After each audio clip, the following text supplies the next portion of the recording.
There goes the neighborhood. And there was much rejoicing. Didn't your meds kick in yet? We got David Lefkowitz here. He's a Long Island arts guy. He's got his own radio show. I want you all to really enjoy a wonderful program done by a fine artist. A glorious thing of unparalleled beauty. Dave's gone by. Dave is one of my very favorite broadcasters, so keep on listening to Mr. Dave.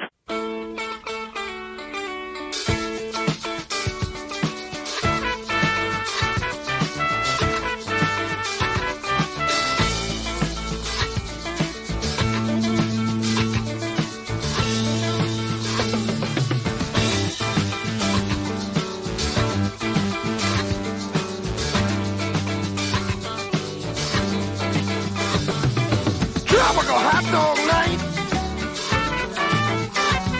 Like two flamingos in a fruit fight. Every color of day. Whirling around at night. I'm playing this music so the young girls will come out to meet the monster tonight. Well, there goes the neighborhood. Good morning, everybody. And happy rainy, kind of chilly morning here in Greeley, Colorado to you as we do the 621st edition of the Dave's Gone By radio program of the air with me, Dave Lefkowitz, my darling and adorable and wonderful wife, Joyce. Hello, Joyce. She rings my bell every day of the year. How are you, my love? Very tired. I know, we're both exhausted. It's we just got through the fourth week of the semester. 25%. We are 1 quarter through the semester already. Why are you no, that's we should be screaming with joy. We should. Is there an orgasm noise on that thing? Of the noise thing? Ka-ching. Well, yeah, that's the registrar saying you can't. Nobody can drop back anymore. So we've got your money and you're stuck. You know? I think that's their logo and motto, right? Yeah. We've got your money. You're stuck. Yeah. That's right. Just say super. Can you say super senior? Oh, I'm sure they love.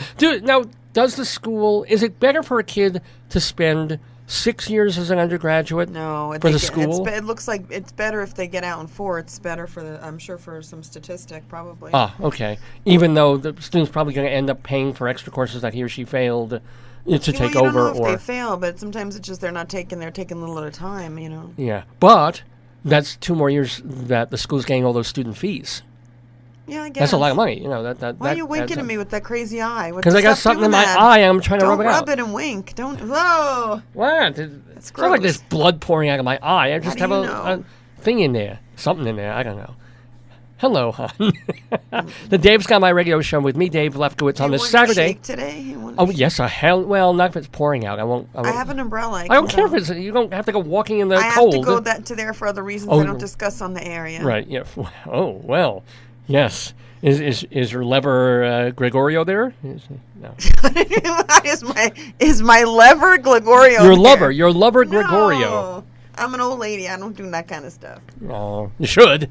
We all should. I'm a crone. You're not a crone, for God's sake. I am a crone. What? Define, because you have a very particular meaning for the word crone, because you're a gerontologist. What do you mean by a crone? For me, it's like when people take over a label. Like when you're young and before you're reproductive, you're one part of the moon. When you were young and then when you're reproductive, you become fecund, you become the full moon. Yeah. And then once you go through some changes in your life, you become a crone. You become the sliver of the moon. But you like the word. And I am a It's crone. A negative to me, implication. I like it because it's empowering. It's taking power over you're no longer at the will of your hormones. You're in charge of your life. Okay. For me, hormones anytime I touch her. But, you know, that's comedy right there. That's the funny stuff we do. That's tragedy, honey. The Dave's Gone By radio. I hope there's some kind of chicken or hobo alert because it's. There will. Yeah. I hope so. Yeah. Let me get my ringing bell then. And we should be happy too because, you know, we're calling this episode... Because I'm happy.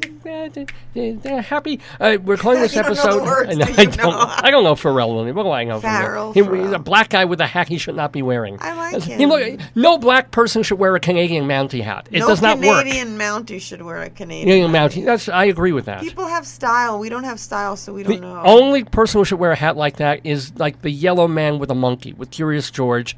He's allowed. No, I think he's fictitious. No. You think? Yeah. Oh, you know what I saw on TV? What? I saw an advertisement for it. Manatee? On DVD this week. What? Oh, Captain Underpants? The Captain Underpants movie. You're not getting it. What do you mean I'm not getting it? If we were in New York, you go to Chinatown and get a bootleg for $2, and it would probably be someone's graduation on home video. You're not getting it. I get it from the library, but I want to see You can do it on Netflix when it comes free. Yes! It'll be free eventually. Can you believe that movie, when it was still in theaters? We could have watched it on TV at home, on Netflix, and we paid $20 Yeah, but to think see about it. Captain Until Underpants. you get in the car, you buy the gas, you buy the tickets, you buy the treats, you sit at the movie. It would be like $50-$60. It's a steal at home. But you can say that about any movie. And at home, you could have a party. You could have like a Captain Underpants viewing party and invite like 20 of your or one of your closest friends. But now that the movie's on DVD, which I will, well, we can get it from the library. It will probably be 80th on the list because all these kids will want to rent it first. Not necessarily. And then we can have a viewing party for free and not pay for the movie. That's cool. Which was actually probably illegal. Well, no, if I charged admission, it would be. I was going to say don't charge. Just have people bring a baked good. Yeah, that's right. Yeah. Something you could bake in the underpants. Maybe we could show the people, like we could show our neighbors when we have our get together. You could show it at get the tennis court, get like a sheet, hang the sheet up, and just play the movie like a drive-in. We could call it a chair in, and you bring your chair, and then you all would sit and watch the Captain Underpants. One of our neighbors has a beautiful screen in their basement, almost like a movie theater. We could go there, and we could all watch it there. It'd be air conditioned. It'd be lovely. You know what would be really amazing? What? Because this weekend is going to be the last weekend that we'll have our swimming pool at our complex. They're going to drain it for the winter, etc., because it'll be too cold for people to swim. They clean the stuff too, right? Well, imagine they left the water in, and sometime in December or January, it's just a sheet of ice, and you showed the Captain Underpants movie on the image shown on ice. That would be too traumatic for people. Why? Where would they sit? They couldn't see it. Well, you sit around the pool and stare down into the water. No, that's bad. Unless you're your mom recovering from eye surgery, nobody wants to stare down that long. Well, I wonder if anybody's ever showed a movie on ice. Sure Would it show? Think about what about the Nordic countries? I'm sure that's all they do. It's like they have one wall of the igloo that has a frame carved out, for slides. It's HD. Here's the seal before I clubbed it. Here's the seal after I clubbed it. Why are they talking Polish? In Russian, Polish. I don't know. Well, how do Eskimos? Swedish people talk to me almost reminded me when I was in Sweden. It was like Germany. I didn't feel. No, they don't talk like that. The woman said to me when I said dachshund, she said Teckelhund, which to me is German for dachshund. Yeah, so it was Earth dog. Yeah, Earth dog. And I took a picture of her wire-haired dachshund. Aww. And then my friend Paolo, he was like, our one friend was liking him, but he didn't like her, so we were all going together. Yeah. And with my good friend Nat, and we're walking. And it wasn't Nat. It wasn't that. It was like Natalie and I were walking, and then Paolo said, "There's a beautiful garden on the Swedish island." We took this Vespro, the boat there, and he said, "What in here's poison?" I said, "Why?" He said, "If I had to live here, I'd kill myself." Well, doesn't Sweden, one of those countries has the highest suicide rate. But the islands were gorgeous. It was so pretty. But you're really on an island. And what time of year were you there? I don't remember. When was it? It was probably summer because it was ISA. It was a sociological conference. Go to Sweden in the middle of winter light time. No, I'm going to Boston and I'm going to go to Philly next year. I know. Because I can't wait for De Silva. De Silva? What? Bonilla de Silva. Bonilla Silva, not De Silva. I know. You keep De Silva. I'll keep the gold. No, I like him a lot. So it's going to be racialized emotions. And what then the heck? What? That's sociology conference. And then the Gerald conference is going to be in Boston. Okay. What do you mean racialized emotions? All about the idea of the impact, like the impact of race upon the way one feels, like from negative to positive of resilience. But I'm Jewish. I feel negative all the time. There you go. There's the connection. Well, then, it could be your presentation. I feel angry. I feel cheap. I feel You'll feel oppressed. happy when you're in Philly with me, Baba. Oh, yeah, I will.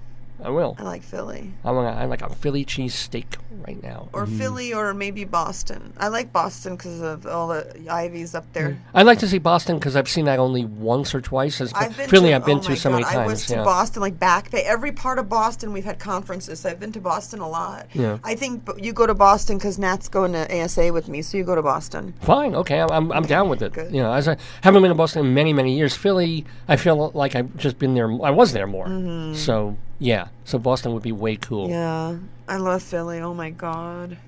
Oh my God. I wonder maybe my friend will go. The guy who lived there. A male friend here? What? Yeah, you know him. Okay, I can't say the name, but you know him. Well, you can say the first initial or something. No, because it's an unusual name. Q. Q. Like from the James Bond film, your friend Q. Oh, that's funny. Imagine what his name DL David Lefkowitz on the down low. That would be me, yeah. That's you. Dave Lefkowitz on this episode of Dave's Gone By on this Saturday, September 16th, 2017. Is it number We're here live. 621? We are, the 621st edition of the program. We're calling this one Rosh Hash because we are just days away from the Jewish New Year, if you can believe it. Wait, that's... Oh, yeah. So Joyce is writing on the board. 621 New Year. Yay. Maybe draw a shofar, unless it looks really, really phallic, and which we don't know. Or an apple and honey, or... I need a red one. I don't know if we... Doing it. Yeah, she's going to do an apple. I'm trying. Can you do a jar of honey, maybe, or... Not really. What else do you have? Jelly donuts, or that's the wrong holiday. Yeah, it's either going to be an apple or a shofar. I could draw guilt and hate. So it was usually like, well, shofar's so good. That's comedy right there. Oh, that's a pretty little apple. That's very nice. Joyce drew. Looks like a tomato. Everything looks like a tomato for potatoes, but yeah, close enough. Well, the red part itself looks like a tomato, but because you've got the green on it, it looks a little more like an apple. Not really. Oh, it looks like a tomato, but that's fine for. Speaking of which, no, let's talk. Come on, you know what we have to talk about. I'm making it. This is very exciting. Oh. Oh, she's making a rim. I thought that was yellow, but who made the yellow black? I don't know. Uh-oh. Who ruined my thing? They probably put the cap on the wrong color thing. Uh-oh. We're ruining the markers here at I fixed it. the radio. Oh, good. She fixed it. Let me tell you what's going to be on this episode of the Dave's Gone By radio program of The Air with me, Dave Lefkowitz. Oh, that does look like it. That's beautiful. It almost looks like a peach now. What gives it that color, like an apple? Yeah.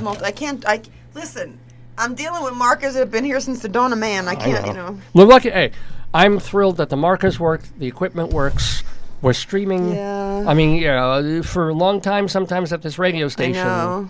There were all sorts of things going wrong. I forgot that you put on the thing, and I thought there was a fire. It's the humidifier. Oh, good Lord. But it scared me. I saw, like, smoke. I was like, what?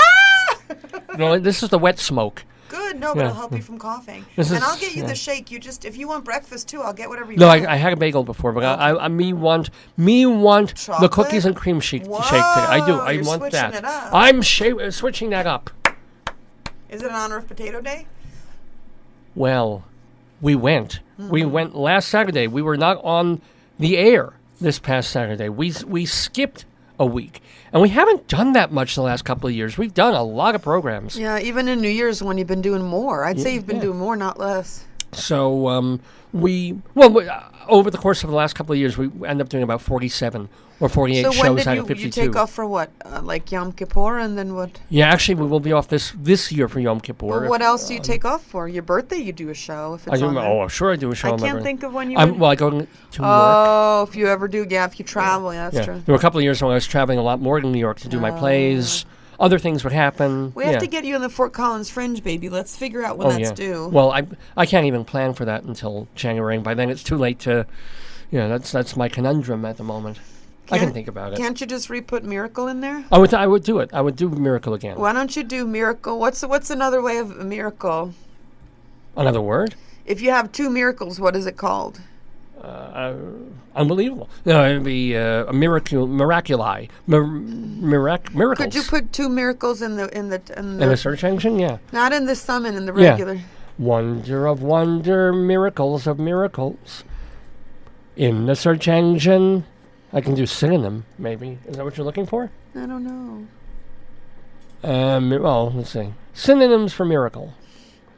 would include marvel, phenomenon, phenomena. What's the phenomena, plural of miracles, though? Miracles? Like, what's the No, the plural is miracles, but you've got thaumaturgy. How about we call it the Annunciation? The visitation? It is visitation. It kind of is. It's the excavation. It's the supernatural. How about Miracle Part 2? Well, I mean, write a new one? Write more? No, I can't. Okay. I can't. I have more stuff that I can do with Rabbi Saul, but I don't know if I could write another entire play about excrement. I probably could. I'm sure knowing you me. will, yeah. Knowing me. How about Dave's got a brand new bag? My dad's got my papa has a brand new bag, which is kind of. I was making that joke when he had the operation, for crying out loud. I got the poop sticking that in my chair, sticking it. Oh God. This is probably the one morning when my parents are listening and it goes to the radio. You go dark on the East Coast. Yeah. You want it darker. Yeah. I'll kill your show. Does life get brighter than Potato Day? It was pretty crazy. We went. I felt like I had heat stroke again. Every year we go there, when I get to my office, I'm like drained and I feel like I have heat stroke. But we go in the morning. We go as early as we can. It opens at 10 o'clock. Mm-hmm. So the one year that we went, I did my radio show. I went there later, like 1 o'clock in the afternoon, and we were dying because it was 90 degrees and it was hot. That was horrible. Oh, my God. But this time it was also, the heat wasn't oppressive. They didn't have the Buffalo Soldiers. Not at the time we went. They came in. Buffalo, explain. And they didn't also have the wagon rides either. I wonder if they're I think they're cutting back. Well, I'm a little concerned. Well, they didn't the have crowds the were not. I know. Yeah, they didn't have the Mexican dancing women. Why don't they advertise more or something? It's the Greeley, whatever. It's a museum, but come on now. There's a thing called social media. Like, get the word out. Well, first of all, they're charging more than they used to. It used to be like $3 or $4 to get in, to get your, to experience the whole day and get a free potato. Why don't they make it, like, cheaper? Well, it's the vicious cycle. How many, I mean, really, was it crowded when we were there?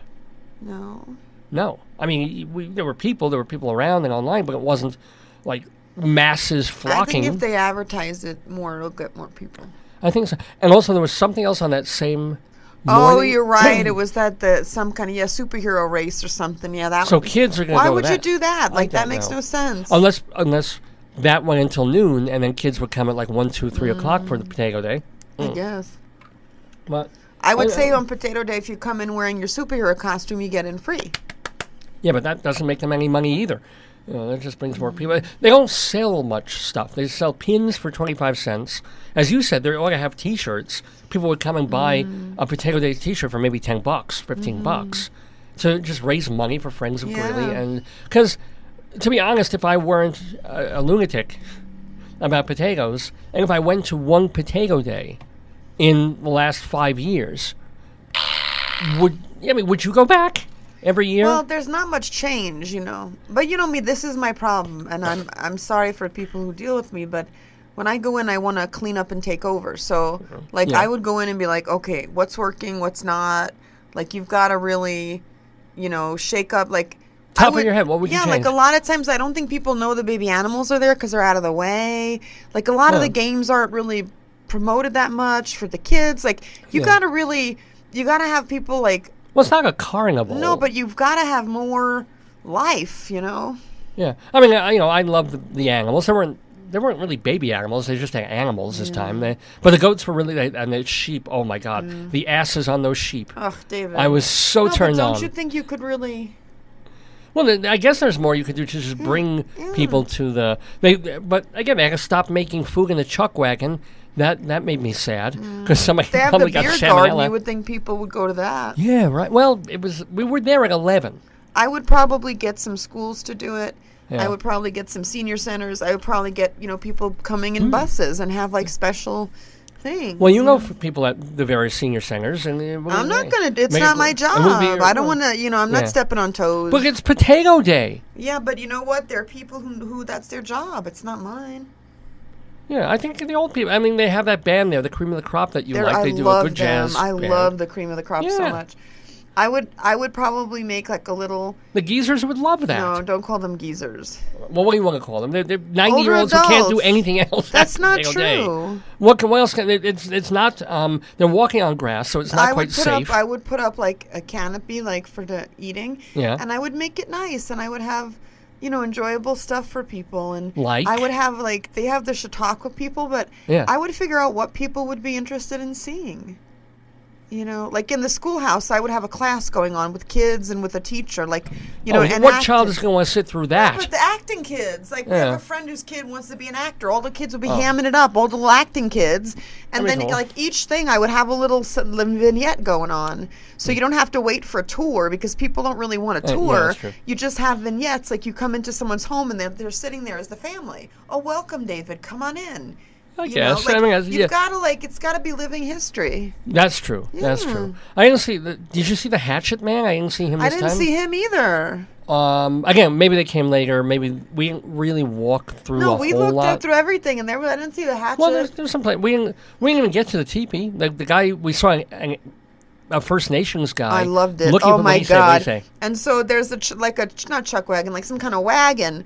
So it's all new, and they built a new barn. So I said to him, "Oh, this must be new." And he said, "Yeah, this is what my people shot arrows at."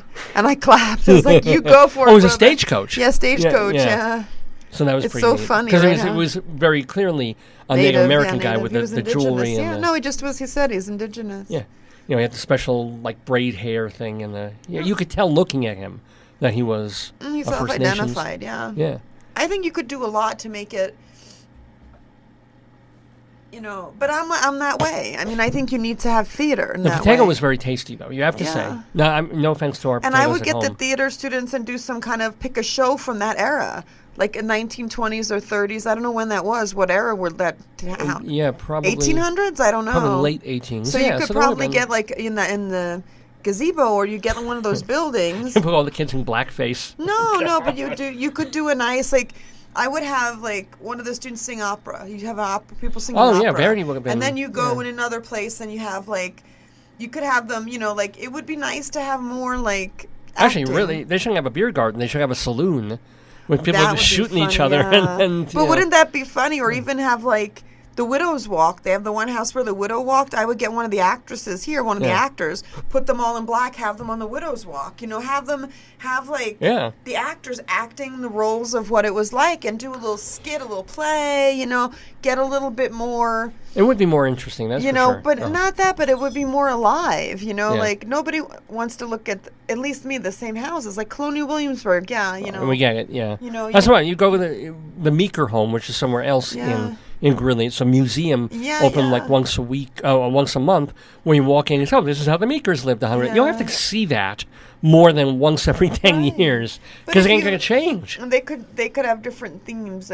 One potato day could be Wild West frontier, and the next one could be homesteading, and the next one, I would give it a theme. So it's I don't know, whatever it would be, and then people could understand it. Yeah. Sexual practices of the late 1800s in Greeley. No. There you go. There you go. But you know what Hundreds I'm saying? of people. I do. I did something, because it's a nice tradition.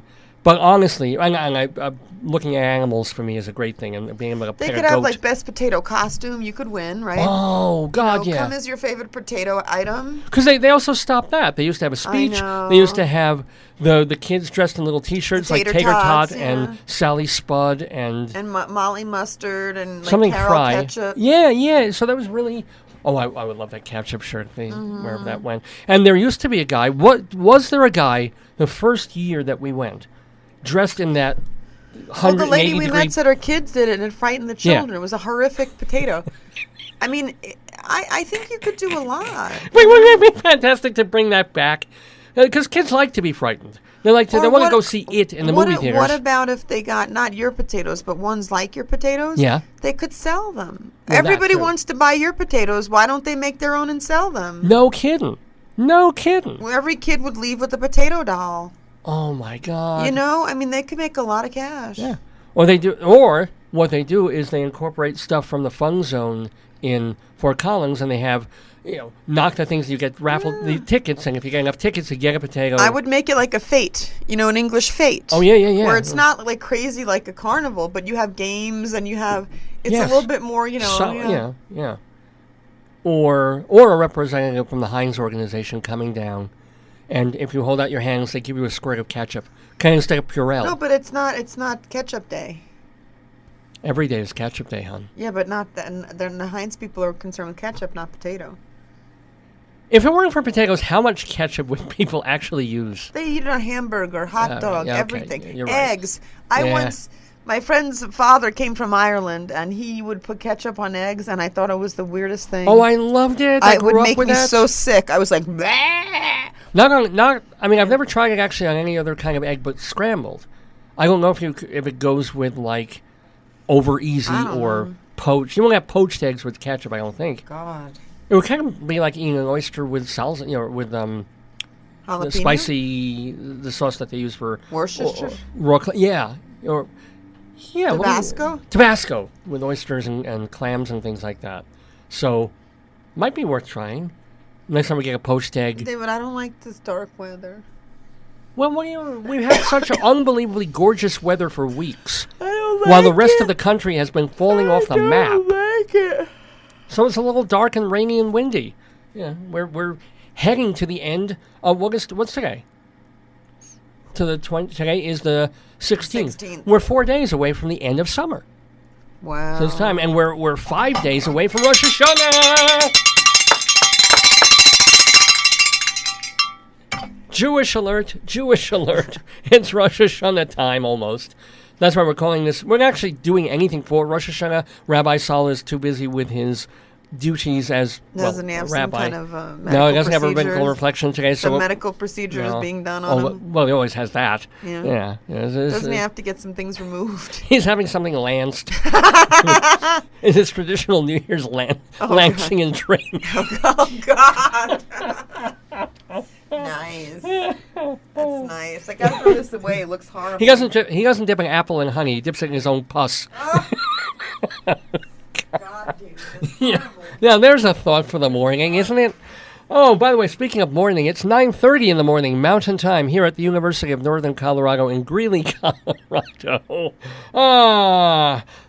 I'm Dave, and I've been doing this program since October of 2002. If you want to find out more about it, it's davesgoneby.com. Dave, like my name, davesgoneby.com. If you go to that website, you can click on our homepage and jump right to our Facebook page, Radio Dave Lefkowitz. That's a great place to like us and follow us and find out what we'll be doing on upcoming episodes of the show. And also you can email me, davesgoneby@aol.com. Can we listen to something by Raging Gull Entertainment? Oh, heck yeah. I don't know if there's a place we could play it. And here's Preachers, Prophets, and Poets about Larimer Corrals. Oh, the Larimer Corral. Oh, let me have that. I've got to see that. No, it's good for Collins. Yeah, we got mail. We've got mail. Yay! Here at the University of Northern Colorado radio station. Ow! Oh, don't cut yourself there. Watch out. So people actually still send us hard copy items and CDs in this day and age.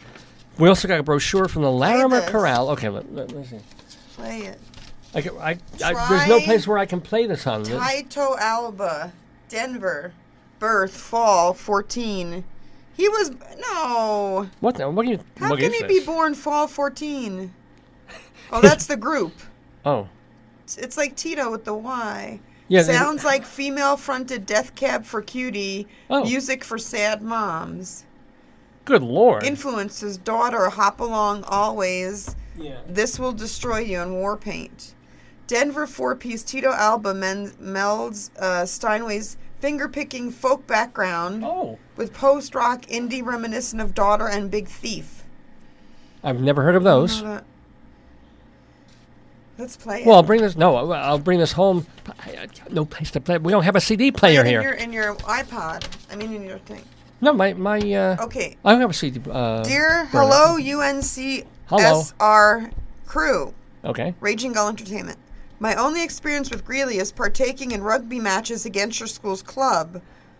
Who knew we had a rugby club? But today I'm reaching out in the hopes that we can work together to introduce your listeners to a compelling sound coming out of Denver. Okay. Oh, they have a little mad seagull with a microphone. Look, he's wearing a tie. It's it's cute. With a microphone and a tie. I like that. Very nice. That's cute. And it says, post-indie pop shoegazy band from Denver. Slow Dive and Daughter. I believe the student population would react very positively to this music. Yaga yaga. Okay. And I hope you do the same. All right. Please take a listen at your leisure, and I will be in touch to follow up. Dan Siegel, Raging Gull Entertainment. I like his little seagull. Because he has a seagull, He's get got it? a little tie, and he's on a microphone. I like that. Well, I'll tell you what. I will take this home and play it over the week. Give it to me. I want to play it. There's no place to play it in this room. You don't have it in your Mac? You don't have a hole in your Mac for the thing? No. Why not? There's an air They book play Mac. it in this one. And play it out how? Just with the loud sounds. See if it'll work. If this gets stuck in there... I don't care. Give it to all me. right, Joyce is going to... Go over there. That's where the hole is, as it were. Bite me. That's what she said. But, you know... Bite me. While Joyce is trying... Don't do that. While Joyce is trying to get this to work, let me also remind you that we couldn't do this program... It went in. Let's see what happens. Play it. That's what she said. Ow, she's pinching me now. Give me. Let's see if there's a place where it actually comes up and we can play it on the I hope it doesn't become like feedback though. Where is it? I don't know. Don't you know how to use a Mac? Wait. The music thing is bouncing. Hold on. Holy crap. The iTunes is bouncing. Will it go straight to iTunes? Maybe. I don't know. I'm trying to hit it. Hit it. Wait. You have to... It's called patience, dear. You have to wait for machines to respond. How much will it take to strangle you on the air? It's just bouncing. I know, because it takes time. It's an old friggin' machine. We're lucky it works at all. All right, so we're trying to pop this new CD. English. Okay. Agree. Okay, good. Into this other computer we have here at the station. Okay. Okay, let's see. It wants to do him. See if it comes up. Why is that? Well, we know it's on the computer. We know it's there. Let's do this then. Let's do this. Things just take a long time. What can I tell you? Why is it? While you're doing that, let me remind people that Hewlett Minuteman Press, they are the copy king. All right, it's coming up. It's fine. Here we go. Hold on. I hope it is. Oh, it's 6 tracks on this. I thought there were only 2. Joyce just coughed on the top of my head. All right, here we go. I guess it's automatically loading into the iTunes library. Well, these were things that I loaded a million years ago. They're still on here. There. Is that it? To import? Yeah. Shall I import it or just play it? Just play it. Okay, let's hold on. This is... I don't know where to point the friggin'... Hold the mic to the computer. Yeah. See if it works. Where's the sound thing? All right. We're going to try and listen to a little bit of this band called Tyto Alba, or Tyto Alba, from their album In Our Own Time. Now, I'll let you choose the song since this is so important to you. Do you want Younger Years, The Hunger, Patterns and Habits, Hummingbirds? I want either The Hunger, Patterns and Habits, or The Worst in You. All these mean something to us. Okay, well... These are all very meaningful titles. All right, well, pick the most meaningful. You pick it. All right, let's do... Don't tell me. We'll open with the first one, Younger Years, but how the hell are we going to play it? All right, let's try. Let me get it rolling first of all. Can't you just save it to iTunes and send it to that computer and play it?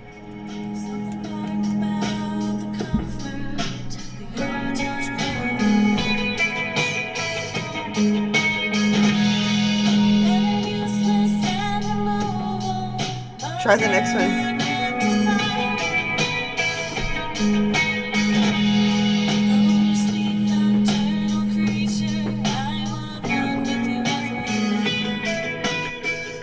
Okay, so that's a song called Younger Years. What one should we try also? Let's try Some Houses.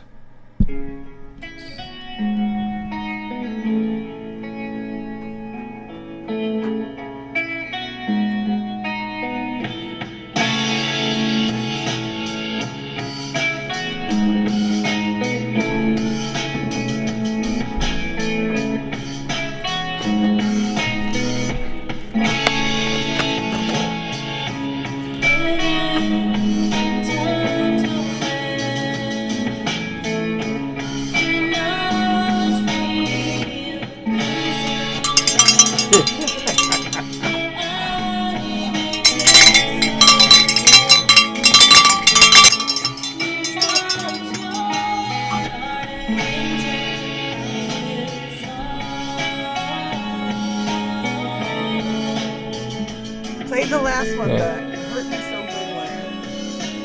good.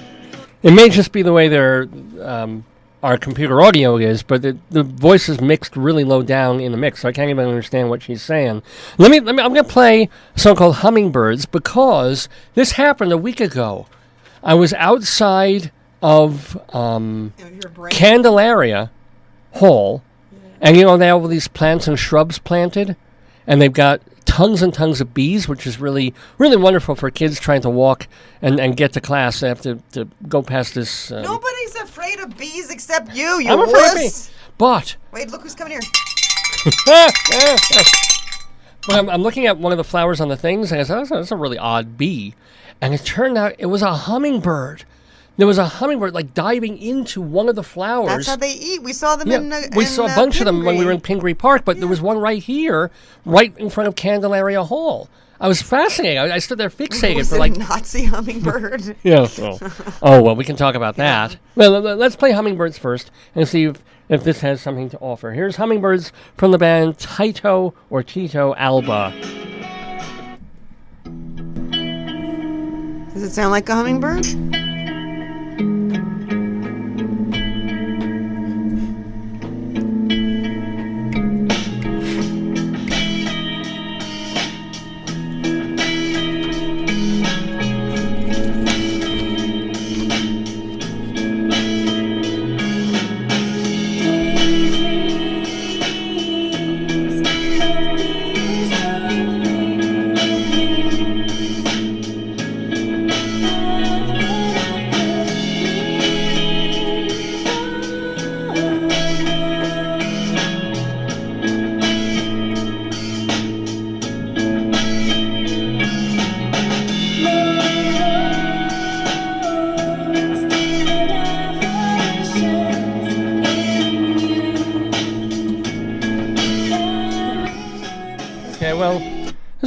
That's not bad. That's kind of typical beach house broadcast sort of sounding stuff.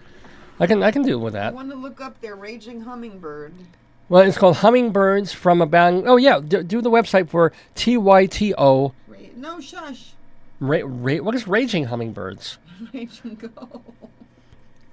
Well, anyway, Hewlett Minuteman Press. They are the copy kings of Broadway in Hewlett, Long Island.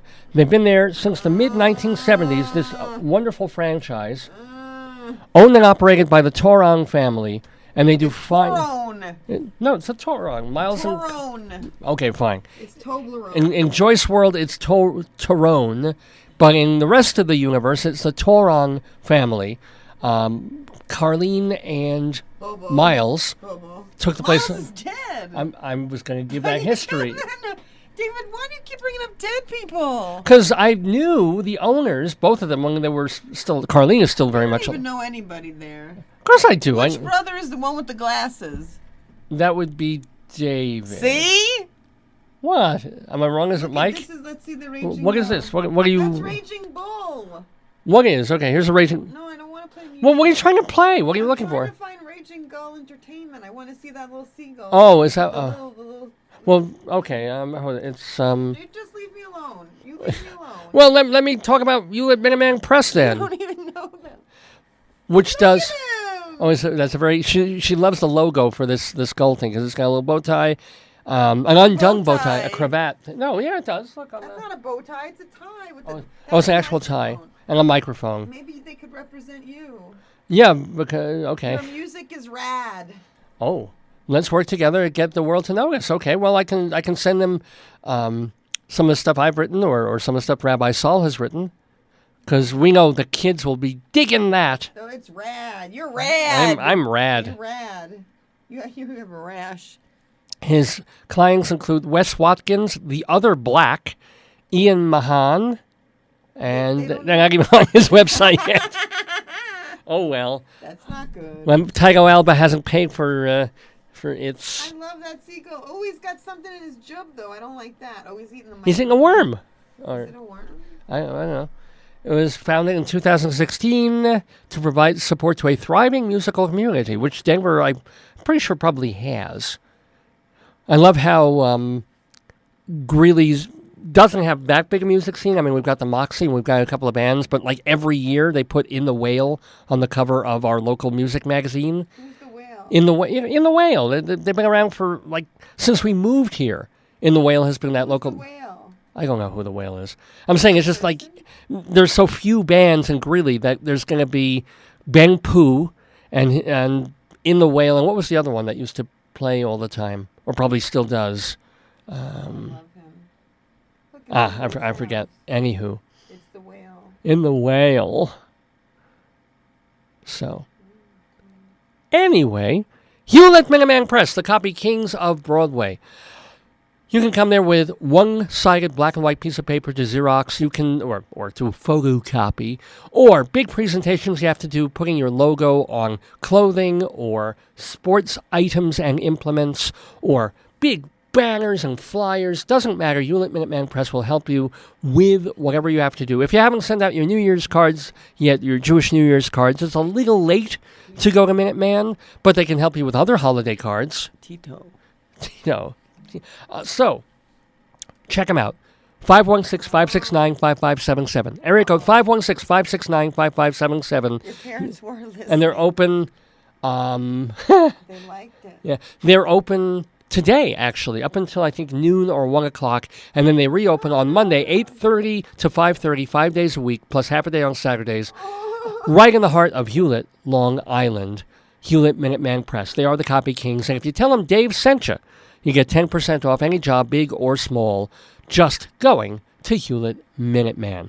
Well, my friends, it is 9:40, or 9:45 actually almost, in the morning, Mountain Time. Joyce is scrolling through our Facebook page. Remember, you can go to Radio Dave Lefkowitz for Facebook. You want to play the song, and then we'll get to Greeley Crimes and Old Times? Play it on iTunes, though. We have it, it's on there. What's it called? It's, do Prostate.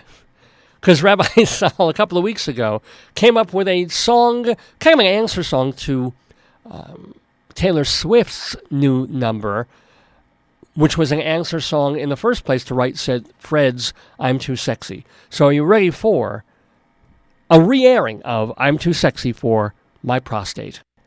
You have to double click. I'm too Jewish to be healthy, too Jewish to be healthy, and damn, I'm not even wealthy.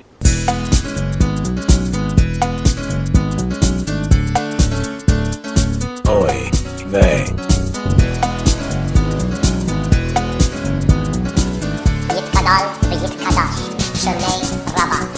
I'm too sexy for my prostate, too sexy for my prostate. It hurts, it hurts, it hurts! I'm too hot for high blood pressure, too hot for high blood pressure. But do I have it? Yes, sir!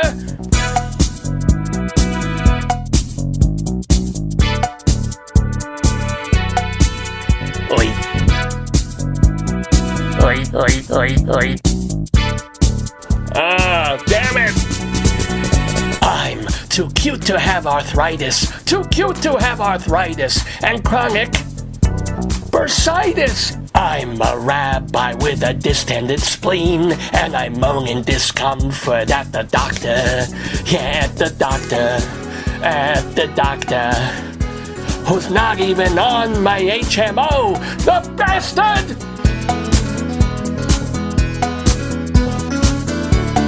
Ah, damn it!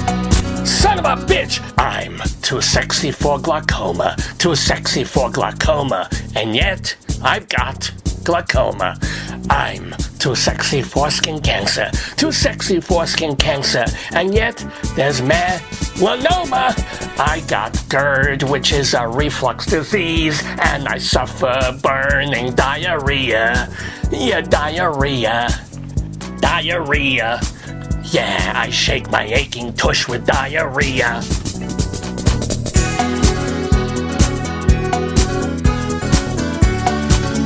Ah, damn it! I'm too sensual for strep, too sensual for strep. But do I have it? Yep! I got gout and my foot's turning green, and I'm paying extra for a CAT scan. Yeah, a CAT scan. Oh, a CAT scan. I'm gonna take another turn under the CAT scan. Still, my doctor says I'm fine. The doctor says I'm fine. I say the quack is lying. Every day I'm feeling worse. My body is a curse. You'll find me lying in Baron Hirsch. I'm too Jewish to survive. Yeah. That was one of my all-time favorites. Joyce said that was one of her all-time favorites. Rabbi Saul doing I'm Too Sexy for My Prostate. I was hoping that would go more viral. I popped that on Facebook for him and put it on YouTube and tried to send a copy to Dr. Demento. No word, Did no you tell nothing. me Dr. Demento was out or something? No. What do you mean? Out of the closet? No. No, you couldn't meet him or you couldn't get in touch with him somehow? Yeah, no, his email, the one that I had for him all these years, bounced back. So I just have the more generic email for him. So I tried sending him the Rabbi song. I haven't heard anything back. That's a beautiful song. This should be I wish there was a music. If there was a music video, I think we could make it kind of go viral. If Weird Al did it, you'd get. Oh, if Weird Al did it, it'd make $10 million fucking dollars, and I'd be in Madison Square Garden right now. But what can I tell you? You'd be the homeless guy living under Madison Square Garden right now. Been there, done that. No, you've not. You've never been homeless. So we're here at UNC doing the Dave's Gone By radio show, our 621st episode of this program with me, Dave Lefkowitz, my wife, Joyce. We were talking... I got to walk around for my about, Fitbit. Oh, all right. Well, because we want to do the Greeley Crimes and Old Times. Okay. Start reading. Greeley Crimes and Old Times has to do with a couple of articles that are in the Greeley Tribune, our local newspaper.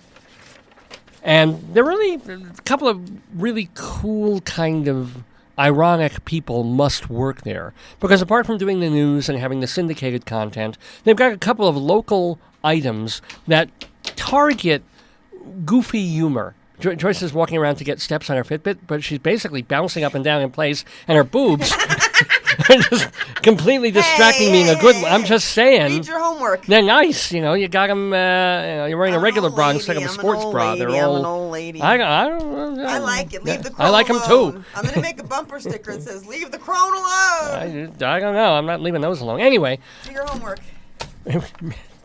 My homework. We got Greeley Crimes and Old Times, so... Two articles in the Tribune are kind of cool. One of them has to do with phone calls that come into the Greeley Police Dispatch of people who think they need the police's help. And they do, but perhaps not in the way that they think. And also, there's a guy named Mike Peters, and he and the staff go through newspapers from 100 years ago, going back to 1918. And they look at stuff that was in the newspapers, our local paper back then.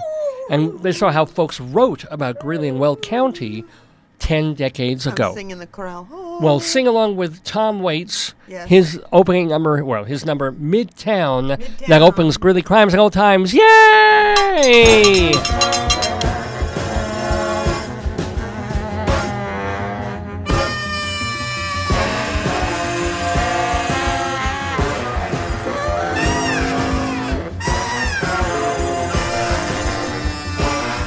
Squiggly-dee, squiggly-o-indeed-wah. Squiggly. Joyce is looking at the brochure for the Larimer Corral, and there's going to be Celtic Journey, so we know how delightful that's going to be. What else do they have? Martin Luther King. Well, I Have a Dream. Well, they're doing something for Martin Luther King. Okay. Like Christmas, Elijah. Oh, God, Dickens and Dinner, Candy Cane Christmas, and then musical Mardi Gras. Oh, it's a hard candy cane Christmas. It's the Poudre Valley Irregulars Dixie Band. Now we're talking. That I would like to see. The Poudre Valley Irregulars. They're probably even older than Cream of the Crop. I love the Cream of the Crop. It's like every band member has to sit out for 5 minutes to go to the bathroom. Look who's talking? What? I can get through a concert at least most of the time. Well, except that one time. Anywho. You were asked to leave for the tuba extravaganza. I was not asked to leave. We chose to leave. Yeah, because you were laughing so hard. Wendy looked at you. She kept giving me stink eye. Oh, really? Fred, you were laughing hysterically. Well, because we sat down. We were in a theater for like 1,000, 2,000 people. There were like 10 people. They said tuba extravaganza. It was like one tuba. Yeah. No, what killed me was, and we got there a little bit late. Right. We were far away. We were all the way towards the back. It was this huge concert hall. There was like 8 people in the audience. And the program was like one page someone copied on their fax machine. Right. Yeah. And so we come there, and I sit down, and the first thing I see, because we're so far away also, is I didn't see a human being. It literally looked like there was a tuba hovering over a chair playing itself. And I lost it. I just you never regained it, yeah. Yeah, well, no, eventually. Because it's fucking boring. It's tubas. I eventually lost interest, and that's why we left. Oh. Even though I wanted to stay because there was going to be a trio. I thought it was going to be like a cage match. And plus, they had a pianist there. There were some with piano accompaniment, but it was okay. What did you expect from tuba extravaganza? I was enjoying it. Me, Wendy, and Fred were. You were the naughty one. No, I would have stayed. You guys wanted to leave because you were embarrassing us with your chuckling and snorkeling while you laughed. Nobody was around us. There was a mile between us and the other audience. When you were chorkling and laughing, people could see. I'm sure even the tuba people could hear the chorkling. You think? Yeah. I mean, I was like far away. You were like, you were doing your Muttley thing, and you were like, and then you were laughing loud, and you were I was not laughing loud. You fell over at one point off your chair. Yeah. No, I did not. Yeah, don't exaggerate. It was, for the first 5 minutes, I had trouble keeping my shit together. For the first 20 minutes. Yeah. But then after a while, I was like, here's more tubas. I was like... And we just got bored. I wanted to stick around for a few more numbers, The big, what do you call the big... finale? Yeah, I wanted to stay in the concert hallway, the lobby, and see all the posters and the photos that they had there. That was way cool. But we wanted to go off. We were heading off to eat somewhere. So we left. I was outvoted. I was out-tubed. Players. I played it anyway. Let's do Greeley Crimes and Old Times here on Dave's Gone By in the neighborhood. Are you ready, babe? Yeah. Police received a call from 17th Avenue. Okay. The caller was singing, "I'm Not Afraid to Die."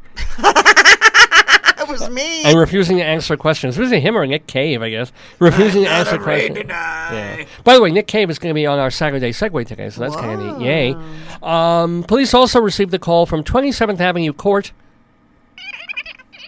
The caller wanted to report a sick-looking bat. How do people notice that? Well, I don't know. If you see a bat, do you get close enough to see that it's sick? Yeah, I take its temperature. I give it a little ice pack. I say, how you feeling? Of course, because I want rabies. I want it to bite me and give me full rabies. That's what I'm hoping for. God, what's wrong with folk? I don't know. Well, I mean, just and again, if I were a police person, what would you say? I would say you need to call the animal control folk. Yeah, you know who I'd call? Who? Batman. Batman. Thank you very much.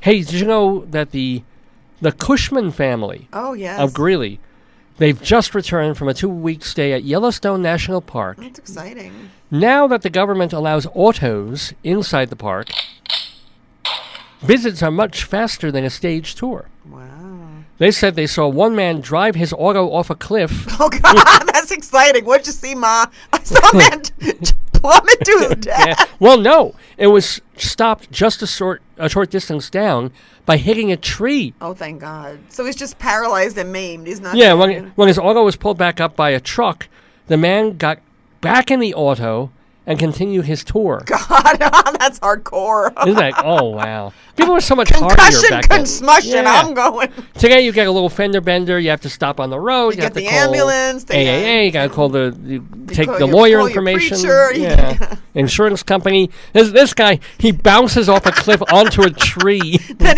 they yank him up with a truck and he keeps going. I'll be on my way now. See you later. Why are there 7 of you? Oh, now we're talking. University of Colorado girls who are members of the Flying Squadron. Oh, God, what the hell is that? I would like to know.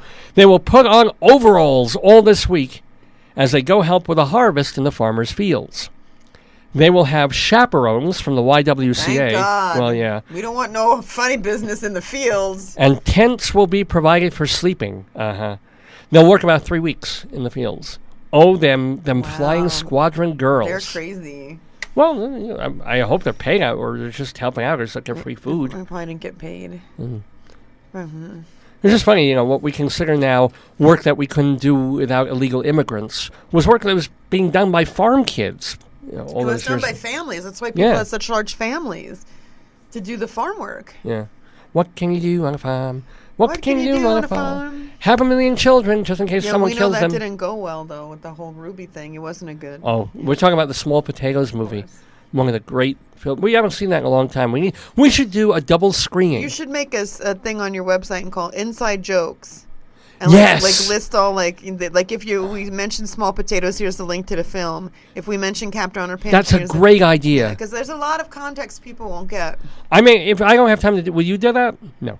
I don't even know how to do that. You know that. Oh. How am I going to go on your website? Well, you can write the content and I can post it. I'm not writing no content. Oh. I got to write a chapter. I got to get my students published so they can get jobs in the field. Well, in the field, they can go put on overalls and pick cabbage. That's not going to happen. Oh, we can go to the farmer. Well, we want to go to the farmer's market. I don't want to go to the farmer's market. Well, we need squash. I need good squash. I'm fussy. Well, the squash I got from the farmer's market was damn good. I put it on the Foreman grill, and I grilled it. It was yummy. Okay. But it'll get you to eat vegetables. The tomatoes were not good we got this year. Let's go do the stories. All right. I got to get your thing. I got to get my stuff, and I got to go grade. You got to get my shake. Shake. Police received a call. Shake your money maker. It's like, oh, no, I met a man with early stage Parkinson's the other day, but he was no great shakes. Yeah, that's funny right there. That's sad. I know. Police received a call from 10th Street. The caller said there was a... What is that? That's somebody who lowered the bass on their on the car, yeah, thinking they're hot. So this caller said that there was a bull snake under a bush.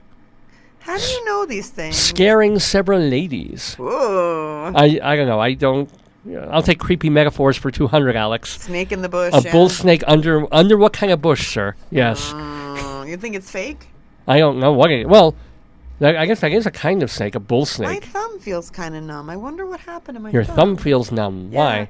I have become comfortably thumb numb. Linus's thumb must have been really wrinkly, if you think about it. If he was always sucking his thumb with his blanket. Probably very buck teeth, too, from all the dental stuff. Right? Poor kid. Poor Linus. Yeah. Anywho. Bad times. Police received a call from 24th Street.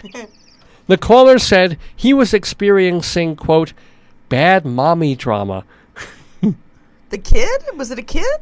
Probably it's the husband. Oh, mama, yeah. Bad, What are the police going to do? Shoot the mother? I mean, really? I don't know. Go watch Dr. Phil. Get yourself a therapist. Don't call the police. Assistance. We need assistance at the house here. We need bring the extra flow Tampax if you can. Bring Haagen-Dazs. It's an alert. That's really sexist. I know. A railroad line has been established between Milliken and Celeryvale. Wow, thank goodness. I was waiting to go to Celeryvale. It's near Brighton. Yeah, I know Celeryvale. I wonder, really? Yeah. Really, you've heard of Celeryvale? But no longer, I don't think. It's a great place to get cucumbers, actually. It's so sad that we've lost names like this. Milliken and Celeryvale were linked. Big still. But Milliken is still there, obviously. But the town got its name because of the large amount of celery grown there. There you go. And by the way, it's on the border of Rutabaga and beat Route 66. I like that. Thank you very much. That makes it easy to find on a map. Yeah, Celery. We should bring back the old names. It might still be there. We don't know. Better than Severance. That sounds so like blood awful, Like Lynch, the German immigrant bill. Yeah, that's like not. Yeah. It's nice to have nice names. Celeryvale. I love it. It's beautiful. Yeah. Maybe the vale is like where celeries grow. Or Greeley's old name, Manure Stink Town. Poo-poo smell. Yeah. That's why they call poo-poo-ceria. Oh, there you go. We need to go to poo-poo-ceria. Could you feel my thumb? Hold on. I'm going to feel Joyce's thumb. Let's see if it's anything broken. You feel like it's broken? No, like the tip is numb. Well, it's kind of erotic. Hold on. You're sick. Your thumb is fine. Get off my Celeryvale. Thumb thing in the world. It hurts. So don't bite it and do not suck it. I'm biting. I can't bite my nails because I have nail polish on. You can find maybe a gay man who would. Anyway. Thank you. Thank you very much. Police received a call from a business on 12th Avenue. 12th? 12th Avenue, yeah. Okay. The caller said a person came into the building to use the company's restroom and was now refusing to leave. Ew, then maybe you shouldn't force them out. They got stuff going on. Well, sometimes you gotta go. They got big doings. Just because you gotta go doesn't mean you gotta leave. Well, maybe they're still doing their stuff. Maybe it could, take, but probably not. You mean they were just living there? What would you do? Just hanging, avoiding, running away from. That's scary. Doing some sort of illegal substance thing. Where were you on that day? I was probably on the toilet doing my real thing. That's funny. I was probably pooping. I'm so sore. I did do that experiment one more time. I had a few more cookies from the Oreo Easter Which red. was April.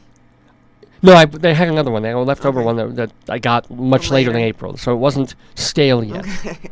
And it was tasty, and I opened it. I had a few more cookies because they use a weird red-pink dye in these cookies, and the internet meme, the rumor, urban legend, was that if you ate enough of these cookies, it would turn your poo red. You would have red-pink poop, which is so cool. And it does affect the color. Not so much of, the poo that you see in the toilet after you go, but when you wipe and you look on the toilet paper, it is red. It's really kind of like I wonder how many proctologists and how many people went to the doctor thinking they're sick. I wonder, it's like, oh my God, it's like, have you eaten anything? It's like, I don't know if that's the first Oreo. thing you'd think of as a doctor. I think you'd think of, maybe they're ill. Well, yeah, I guess. I need my nail file, David. Although doctors would know, stool and pee color are affected by what you eat, Yeah, but so. they wouldn't. I don't know. But they also have, for Halloween, they've got the orange ones. I wonder if my poo will look like pumpkin pie or pumpkin poo. I had a pumpkin pancake. Hurrah for the fun, is the pudding done? No, I'm still making it. Thank you. It's oh my gosh, it's 10:05 already. Oh my God, what shake? I gotta get your shake. I need my shake, but we're doing Greeley crimes at all times here. But I gotta remind people that you're listening to Dave's Gone By on UNC Radio, the radio station of the University of Northern Colorado, here in Greeley, Colorado, with me, Dave Lefkowitz, my wife Joyce, and we're doing Greeley crimes and old times. You still have that bell? Turkey alert! Turkey alert! Gobble, gobble, gobble, gobble, gobble, gobble, gobble, turkey alert! Gobble, gobble! Police received a call from 11th Street. Oh, jeez. The caller said a neighbor had ducks and turkeys that made noise all day. But when police arrived, they didn't hear any quacking or gobbling. And that was in their report. Wow. So, they didn't hear any quacking or gobbling. Wait until prom night, and then check the back seats. You'll hear plenty of gobbling. But that's comedy right there. That's Dirty Dave comedy. It's a slow ring. And they would get the clapper afterwards. But I'm gonna get your shake. I'm gonna get you a mango shake or something I healthy. don't want to. Actually, that might be. Do they have that? Yeah. Mango? Yeah. I'll try it. Do you want fruit? They have different kind of fruits, like strawberry, No, not strawberry. Mango. They have ketchup. No, they don't have ketchup. We want ketchups, Mommy. Do you want you want mango or you want? If they have mango, I will try it.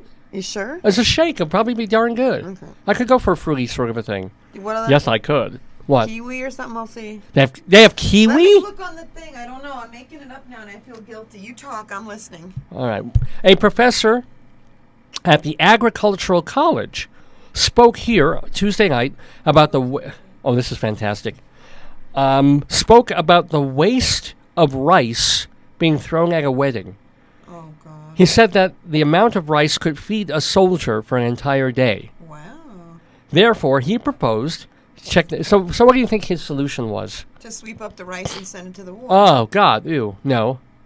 I mean, they're throwing it on the ground, for gosh sakes, as the couple are walking to a car. Birdseed. Birdseed is interesting. I think that would hurt a little bit. This professor of the Agricultural College proposed... Look, I did frozen shakes, and it's showing me frozen sharks. Oh, ew. I don't want that. The professor proposed that small stones or pieces of bricks... God! God! should be thrown. Is he nuts? Why would you throw bricks at people? What could go wrong in that scenario, Nothing. folks?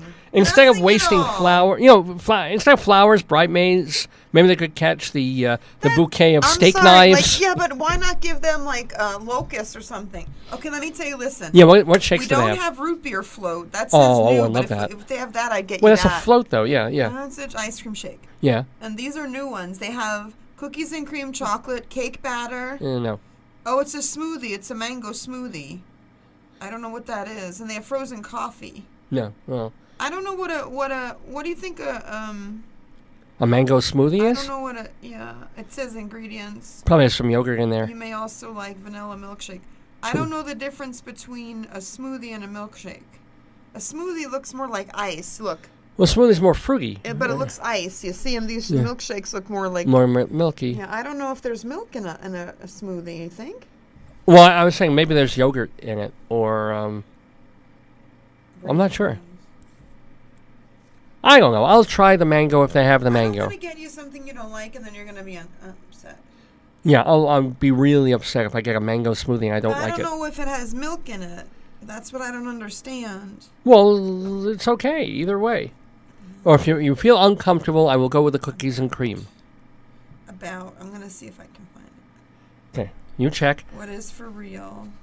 I also want to tell, I don't think I've even mentioned to folks that upcoming on the rest of this program, because we actually do real stuff on this program, we're going to have our Bob Dylan Sooner and Later segment. Real milk and cream, so yeah. Where we talk about his album, Oh Mercy. That'll be having an anniversary this week.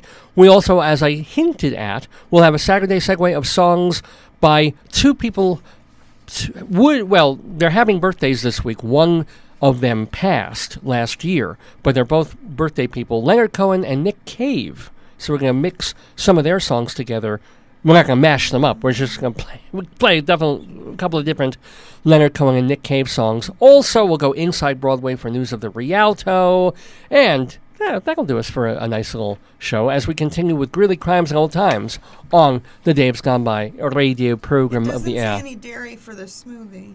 Okay. Yeah, no, you don't want it because the smoothies don't have any dairy, so they're not. Okay, fine. It's fine. Would you like a frozen shark? Frozen. Ooh. You're trying to bait me now. Oh, Lordy. This program is more about Jews than Jaws, but I don't get this. I don't get it either. Somebody froze a shark. Okay. Instead of a Sharknado, it's a Sharkbird. And I knew the Sharkbirds. They were very nice people in Great Neck. Okay, keep going. There we go. Police received a call from 7th Street. The caller was mowing a friend's lawn. That's nice. When a dead parrot turned up. The caller did not know what to do next. You throw it in the trash, right? I guess. It may have been someone's pet. I guess it was someone's pet. You know. I wonder if it turned out it was just resting. Oh, God. If they hadn't nailed it to the perch, it'd be pushing up the daisies. Poor thing. I hope he made it. Oh, no, it didn't make it. I mean, it's a dead parrot. He probably ran it over with the lawnmower. That's what he's calling. This was an ex-parrot. Anywho. All right.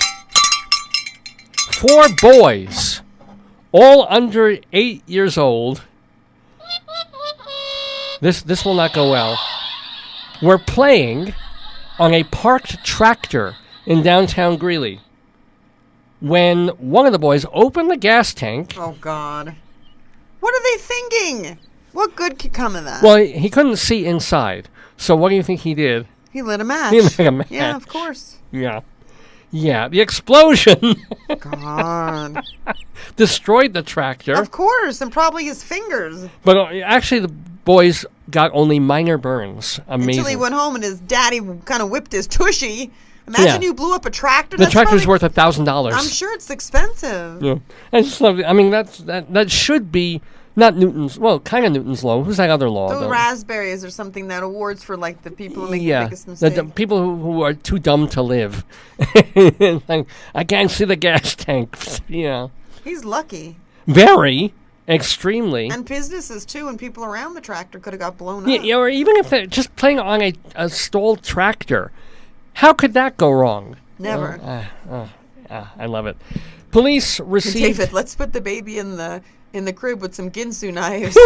That'll be fine. Yeah. Well, that was always my great joy of like a party game for children. Is what was it?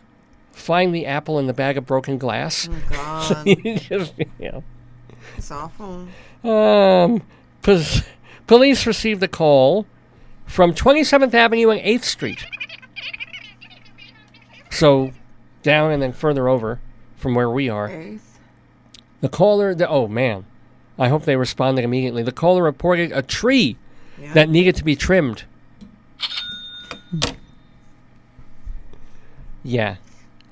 God help us. I hope they thought they were calling a gardening service. But again, if it's a city issue, whom do you call? Do you call the town clerk? Do you call... You call like 411. You don't call 911. Yeah, you don't. Okay. Like there's a big difference. Like if a tree is on fire and collapsed on your house, you call the fire department. Right. You call Okay. the Yeah. cops. But if a tree needs trimming, you call like the 411. Well, the phone is just information. Yeah, Whom but would then they point tell to? you. Okay. They'll tell you if it's on your land, you do it. Yeah. If it's on public land, I'm sure they'll find If somebody. it's on public land, whose utilities? Whom do Not you... the police, I know. though. I know. I mean, like, that's like saying, but we always I need joke. a Band-Aid, let me call the 911. Yeah. You know, it's not right. No, but we joke, why are people calling the cops in instances like this? Yeah. Sometimes I wonder, well... 411. Yeah, I guess you're right. And then they'll tell you, okay, they have a little database. They'll type in. Oh, that's good. They are looking for tree staying, and then they'll say, oh, here's some places to call. Yeah. And by the time he calls for a woman and gets the information, the tree has fallen on him. It's not falling. It just has a few wayward leaves. Well, it says trim. Well, we don't know how much trim. Big deal. Trim could be a thing, you know? Get a barber. Let's see. What else we got here? Lieutenant M. Schwarzkopensky. Oh, God. That just rolls off the tip of your tongue. Who lectured in several Weld County towns a few months ago, is now dead. Did he go to Celeryburg or whatever? Yes, he gave several good talks in Celeryvale. He lectured about his experiences and escape from a German war camp. Whoa. However, it was learned recently that he was a German spy. Oh, God. There's a lot of spy chatter, right? Yeah. And he was executed in London. Well, this was 1917. They should do that at Potato Day. All I know is if he was a spy, what the hell was he doing in Celeryvale, Colorado? No, he wasn't. We just said that he was everywhere. But he was probably getting intelligence. There's no intelligence in Celeryvale, Colorado. You get little bits and pieces of stuff. I guess. I would stay in in seaport towns. I would stay in places where ships were coming in and going out, or where they'd have military installations and Fort Dix. Yeah, he said Dix. No, but places like that. I don't know. Anywho, Joyce is off to the bathroom. What else do I have to tell you? I mentioned what's going to be on the radio program. I've told you about the wonders of Hewlett Minuteman Press. I've also said how you can email me, davesgoneby@aol.com, how you can go to our homepage, davesgoneby.com. What I did not mention is that is a great place to hear all our older shows. I mean, literally, going back to the very first episode of Dave's Gone By back in October of 2002. 620 episodes ago, plus hundreds and hundreds of episodes since then. We've been able to salvage virtually every one of them. Put them on there. You can download them. They're MP3s.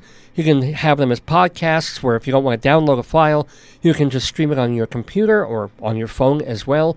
They're all there for free at davesgoneby.com. And one of the cool things is we have two separate archives. One is just of all our shows rolling back chronologically, and then another one of all the special guests that we've had over the years. Now, the past couple of weeks, we've just been doing pretty regular shows, just me and the rabbi and Joyce and doing our thing. But a lot of times, when I have more time, we line up some special guests. And as a matter of fact, we're hoping to get a couple over the next couple of weeks. So we've had some pretty famous people on this program. Everyone from Carol Channing to Dick Cavett to Carl Reiner to Judy Collins. I mean, hundreds of guests, some of them quite famous, some of them moderately famous, and we're very proud of having them. We love the conversations that we've had, and we've archived them separately. So if you want to go back and hear the entire programs, the episodes they were on, that's on our website, davesgoneby.com. In the same section on our website, in the archives, you can also find listed alphabetically all these guests that we've had by last name and just hear those conversations. But it's all there at davesgoneby.com. Well, we're back to our brand new episode live here on September 16th, 2017. We're doing Greeley Crimes and Old Times. Yay! Hold that bell. Hold that bell. Oh, my God. Potato alert! Potato alert! Potato alert! Potato alert. The Greeley Spuds. Oh, the team. They did well in their day. They are the state baseball champions. We are the champions. Wait, my Spuds. Hold on. We'll keep on swinging. We are the champions. We are the champions. No time for French fries, 'cause we are the Spuds of Greeley. Yeah. In what many consider the best game. What? What many consider the best game. In the state this year. The Spuds right fielder. Skirts Cassidy. Hit a triple in the 11th inning. Hit a triple in the 3rd inning. 11th. The 11th inning. It was overtime. It was extra innings. To push the Spuds 2-1.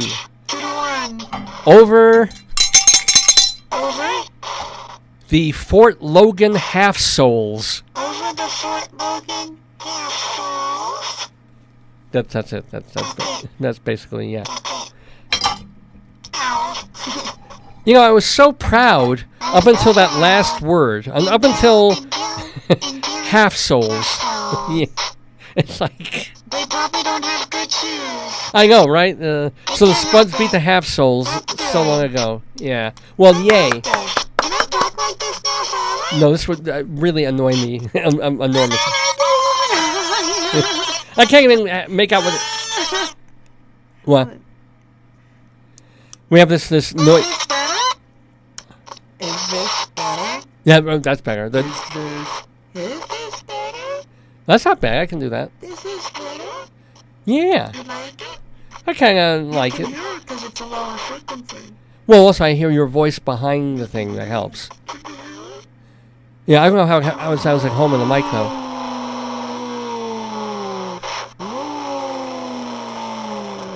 I don't even know what that is. Yay.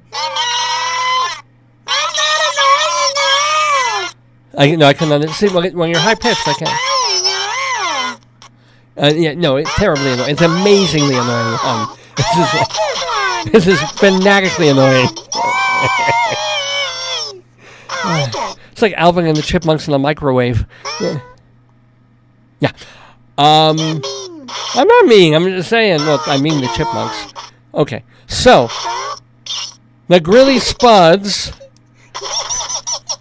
champions. Oh, it's a big game today for the Bears, our football team. They're going to be over at CU. No, we don't get our tailgate this year because it's over at CU. That sucks. You have to go all the way down to Denver. Well, yeah. No, because usually we get free hot dogs and stuff. What? Oh, yeah, they are. That's right, they are the Buffalo. And then they'll have bison burgers. They're gonna eat them. And you get free beer and everything. Get free beer. But you gotta go all the way down to CU to see them. To see you, to see them. Get it? Please stop it! Please stop!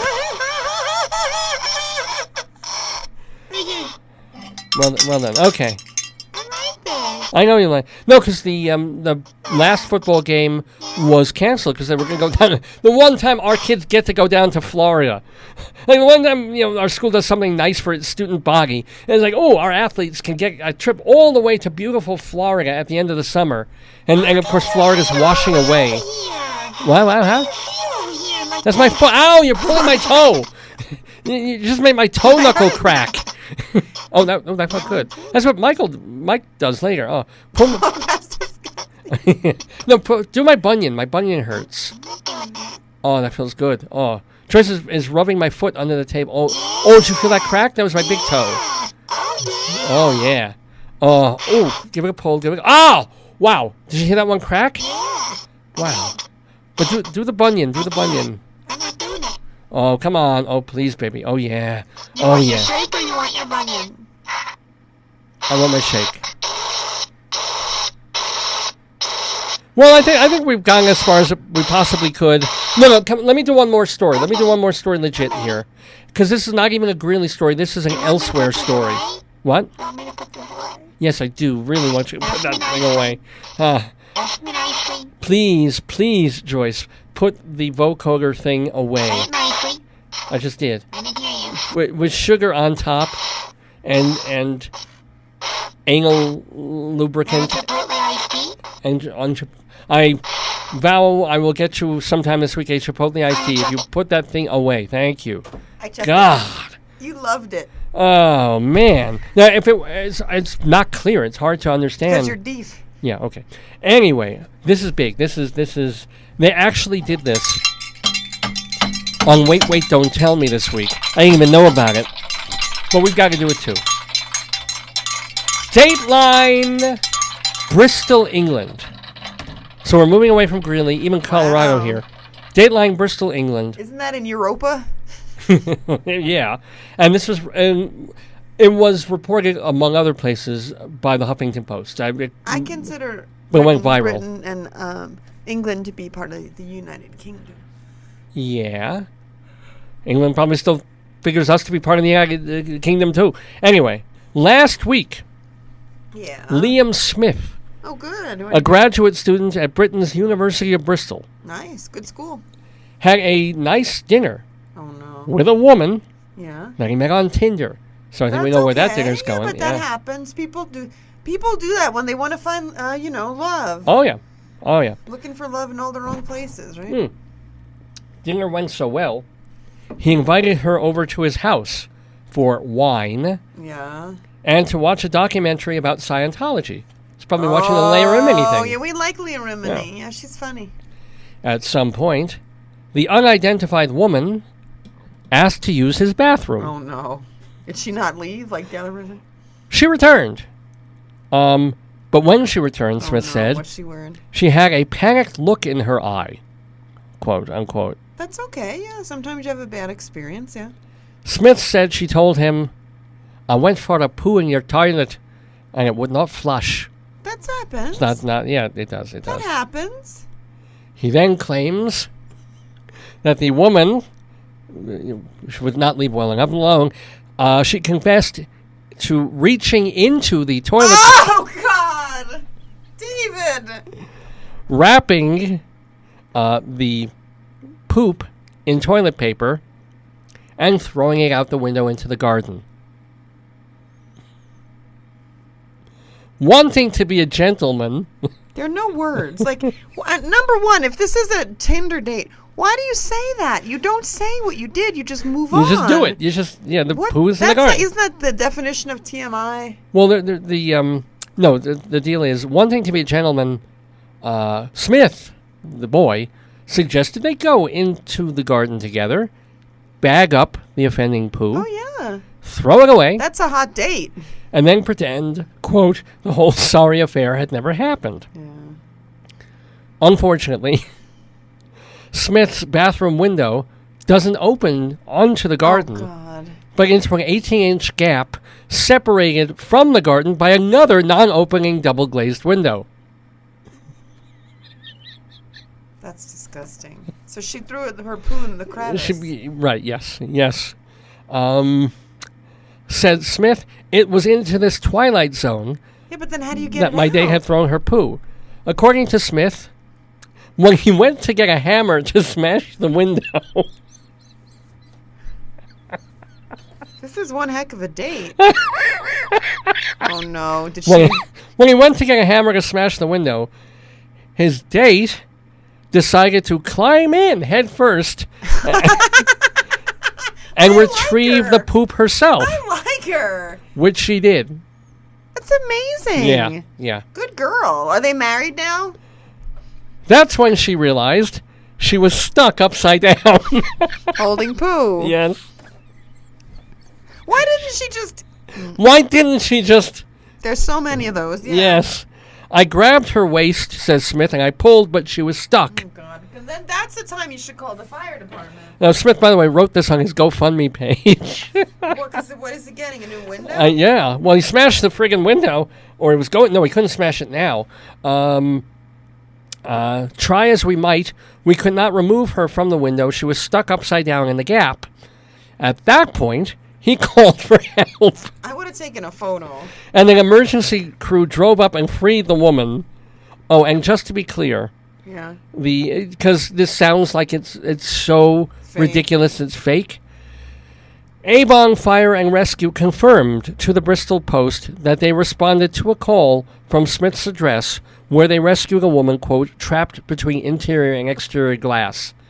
This actually happened. Are they still dating? I don't. You don't think so? No, I would not. And I understand this because when I lived in an apartment on, was it Barrow or I think it was Broome Street, when I was going to NYU, and in my room, my little bedroom, I had a window, and the window looked into an air shaft. Yeah. So there was like 2 foot of space, and then just basically a wall. And there was I put signs up around the apartment building saying, "Please do not throw cigarette butts and condoms into the air shaft," because then that's your view. You know, I look out the window of my room, and it's going to be garbage and mosquitoes and shit. Yeah, that was New York living. That apartment is probably worth $3,000 now. You know. Did you ever hang upside down in a window? I did not try to retrieve. No, there was one time that window broke, and I had to pay to have it fixed. How'd you break it? I don't even remember. I was trying to open it or something, and it broke. And then my roommate put up a cardboard thing. He's like, "Dave, fix this," because I was kind of letting it go because I didn't give a shit. It was like, oh well. You should have hung your roommate up outside the window head first. But how is this for a story of dating? That's a good date. I think that's just a lovely date. I say. I bet you they're married now. Maybe they're still. I wonder. I don't know if they're still dating. That's a good question. But what surprises me is that they met on Tinder. I think that they should have met on Ashley Madison or likeamatch.com. Plenty of poop in the sea. Right, yeah. Okay, poop it. Plenty. No, the farmer. They should have been that farmer's dating site. That one too. Plenty of squish. Oh. Or adult end finder. I think it's sad. Like, you know, she should have just gone out in the garden and made doo-doo and then come back. Why do you? Well, no kidding. Why do you bring a lady home on the first date? If she'll agree to come. What do you mean? Why do you bring a woman home on a first date? They want to drink wine, watch Scientology, and bang the crap out of her. Oh. You know? In fact, maybe he did bang the crap out of her, literally. So, ladies and gentlemen, that, for this Saturday, September 16, 2017, is Greeley Crimes and Old Times. Yay!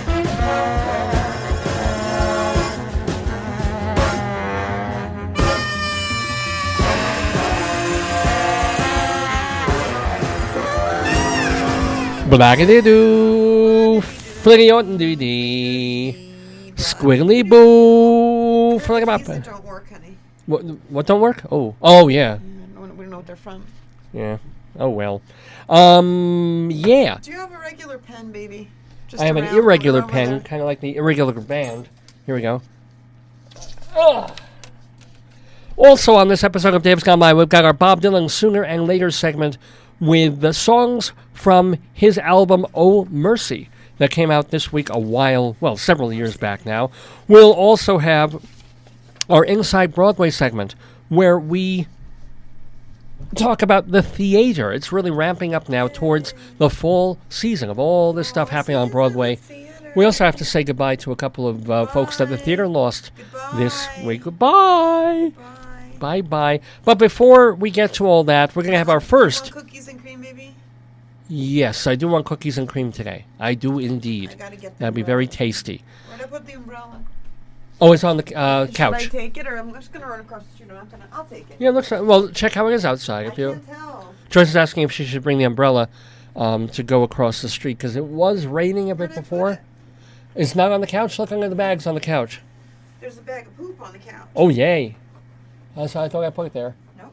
It's not there? No, I had it. All right, hold on. No, you don't. Hold on, ladies and gentlemen. No, because I was pretty sure.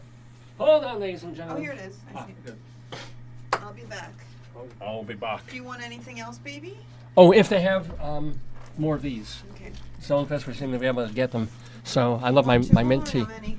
2 is good. 2 would be great if we can. Okay. Love you. And I'll see you in a while. I'll be back. Great. Let's wish happy birthdays in this first segue to 2 of the great musical artists in rock, folk, pop history. And they're both not Americans. Go figure. They're Leonard Cohen and Nick Cave. Well, we know Leonard Cohen, and unfortunately, Leonard died this past November. He would have turned 83 years old on September 21st. So this week, this Thursday, Leonard Cohen would have celebrated his 83rd birthday, but he had a lot of medical issues towards the end. But he was making music pretty much towards the end. He was poet, songwriter, singer. Oh, what are you looking for, babe? I'm just looking at my phone and I don't. Here it is. Ah, good. Okay.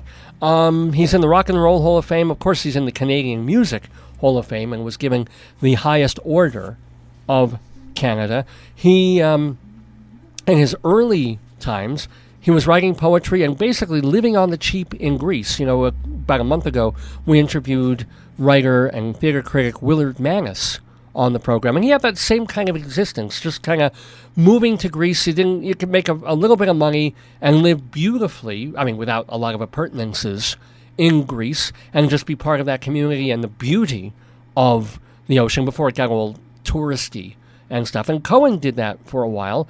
Then, though, his poetry began to sell a little bit, and he recorded 1 album for Columbia Records, and he became not one of the New Dylans, but certainly a poetic and beautiful in his way folk voice. He's certainly not a typically nice folk voice.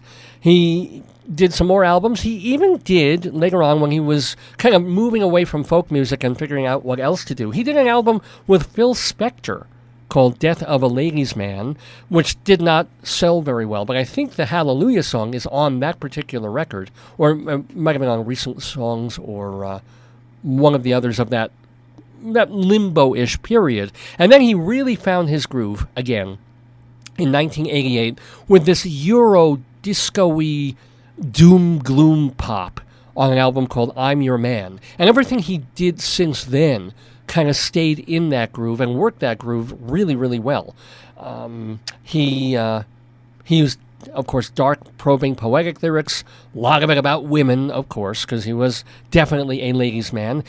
And yet, this man, who was almost addicted to incredibly hot women for much of his life and career, spent 5 years in a monastery.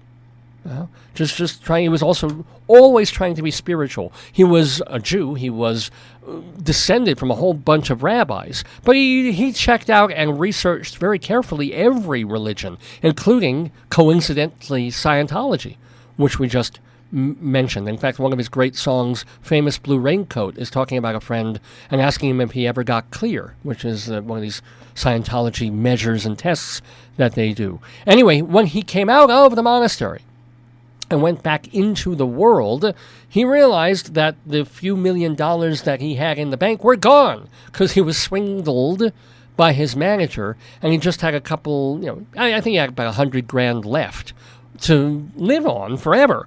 So he went on a tour, a very long and protracted but apparently wonderful world tour that gave him back millions and then some, and also put his name back out there as one of the great not more than journeyman, one of the great iconic folk rock people. And he's really his own idiom. You can't really shoehorn him into any other genre or idiom. But it gave him this whole new lease on life, artistically and creatively, and this whole giant new audience, far bigger than he ever had. So his last tour dates were all the way back in 2013. But he did release 2 more albums, including one that came out just towards the time of his death, called You Want It Darker, rather intentionally so. So we're going to be honoring what would have been Leonard Cohen's 83rd birthday this week, but also we have to give props to another artist, Nick Cave. Speaking of people who write very dark and poetic lyrics, he turns 60 years old on Friday. I'll tell you some more about Nick Cave, but let's play a little of him first. For example, here's a song from his most recent album, one that came in some ways out of tragedy. A lot of the songs were written before Cave lost one of his sons in a climbing accident. But you can hear that the album, called Skeleton Tree, is pretty haunted. So here is the title track of last year's album, Skeleton Tree, Nick Cave, and The Bad Seeds.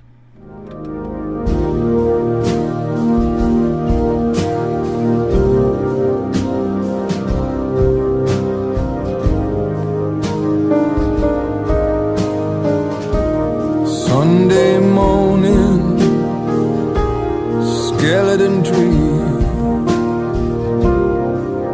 Oh, nothing is for free.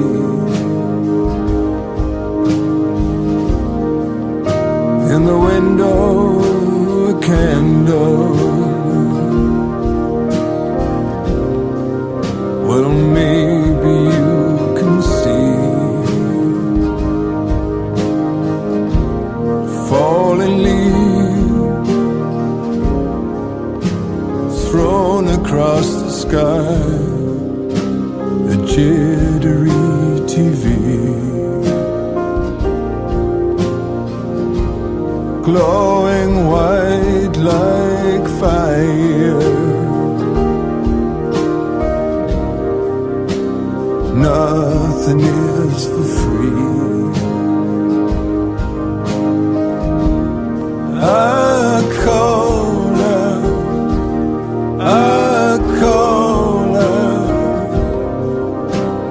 right across the sea. But the echo comes back empty.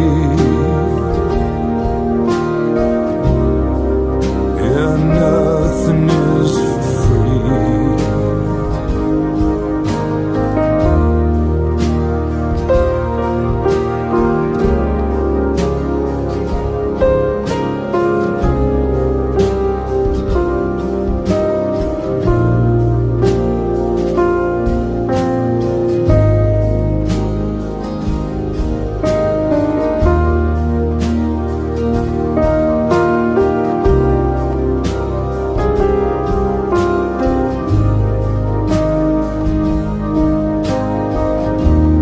Sunday morning,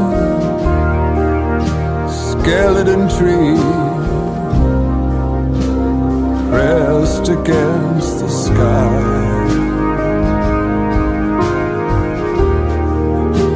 The jittery TV,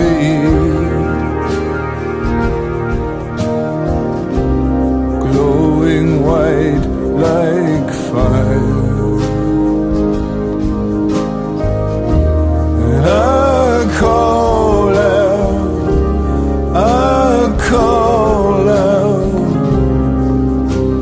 right across the sea.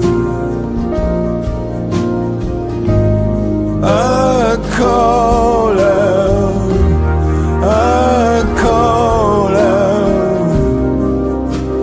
nothing is for free. And it's all right now.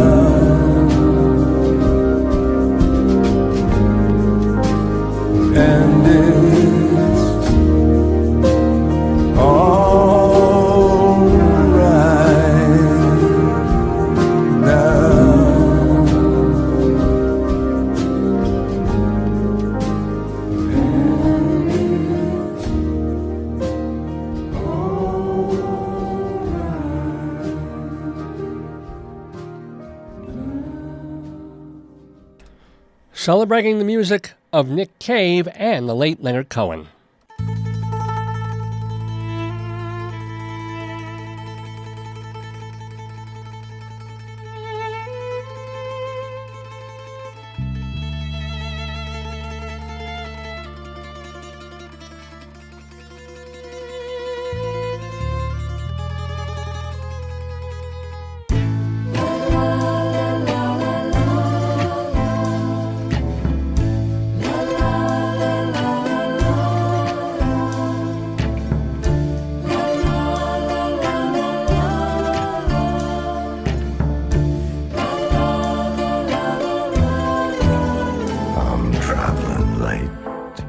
It's au revoir, my once so bright, my fallen star. I'm running late, they'll close the bar. I used to play one mean guitar. I guess I'm just somebody who has given up on the me and you. I'm not alone, I've met a few traveling light like we used to do.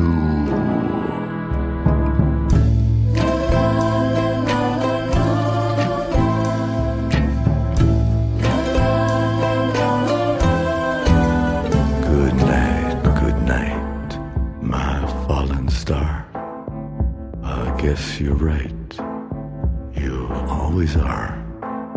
I know you're right about the blues.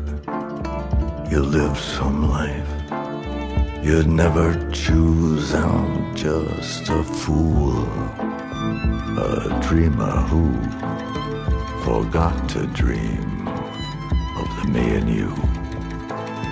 I'm not alone, I've met a few traveling light like we used to do.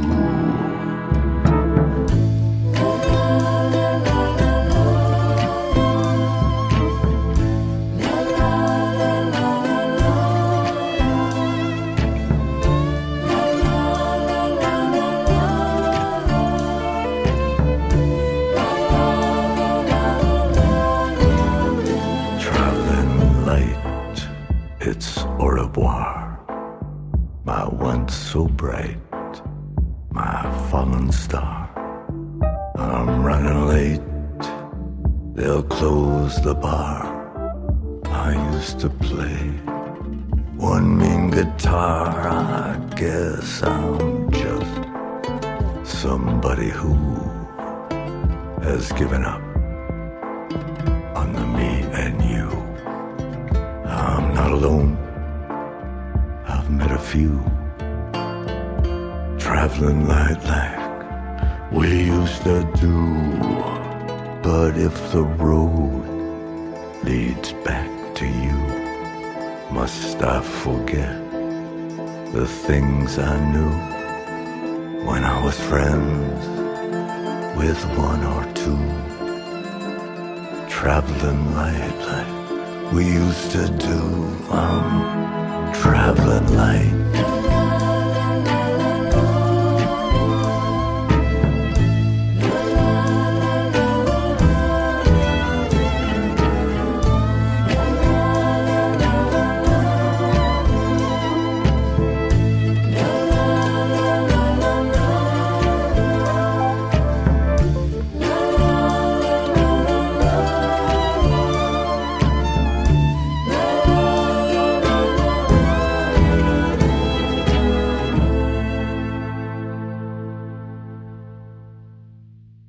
Leonard Cohen there, and now some more Nick Cave.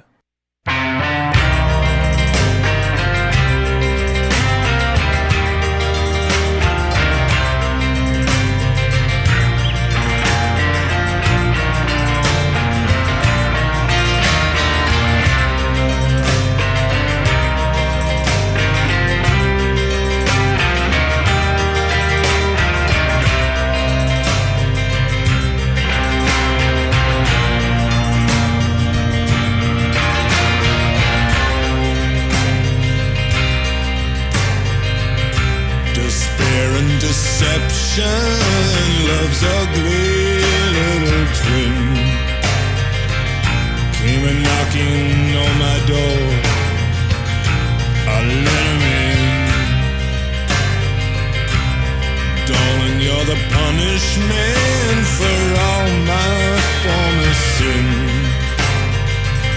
I let love in. I let love in. The door it opened just a crack, but love was shoot and bold. My life flashed before my eyes, it was a horror to behold.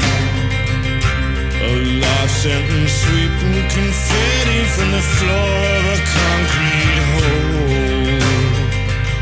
I let love in. I let love in. I let love in. I let love in. Well, I've been bound and gagged, yeah, I've been terrorized, and I've been castrated, and I've been low-bottomized. But never has my tormentor come in such a cunning disguise. I let love in. I let love in. I let love in. I let love in. Oh Lord, tell me what I've done. Please don't leave me here all alone. Where are my friends? My friends are gone. Oh Lord, tell me what I've done. Please don't leave me here all alone. Where are my friends? My friends are gone. I'll let love in. I'll let love in. So if you're sitting all alone and hear a knocking at your door, and the air's full of promises, well, buddy, you've been warned. Far worse to be love's lover than the lover that love has scorned. I'll let love in. I'll let love in. Yeah, I'll let love in.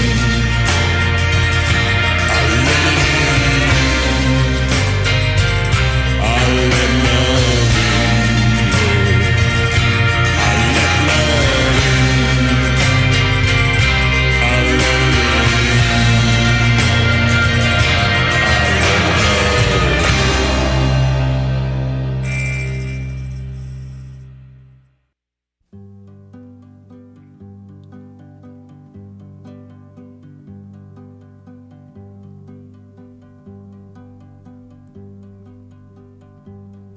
Now the flames, they followed Joan of Arc as she came riding through the dark. No moon to keep her armor bright, no man to get her through this very smoky night.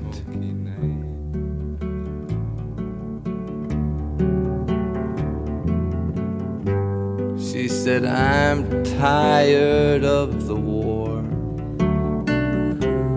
I want the kind of work I had before.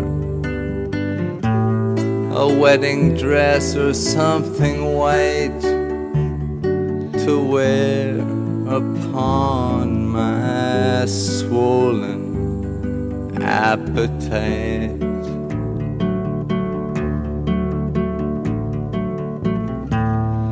La la la, la la la, la la la la la la.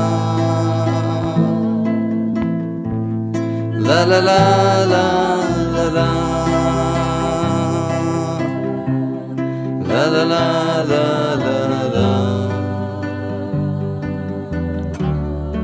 La la la la la.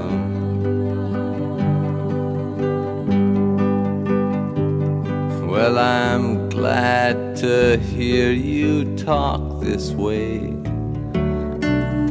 You know, I've watched you riding every day, and something in me yearns to win such a cold and lonesome heroine.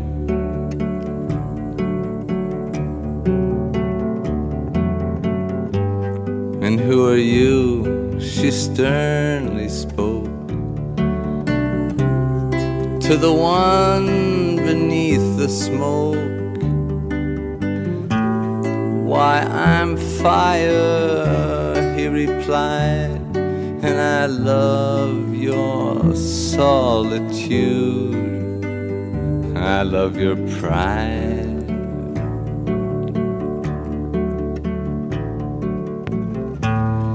La la la, la la la, la la la la. La la la la la la. La la la la la la. La la la la la.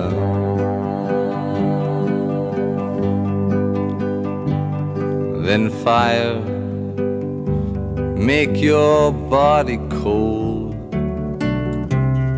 I'm gonna give you mine to hold. Saying this, she climbed inside to be his one, to be his only bride.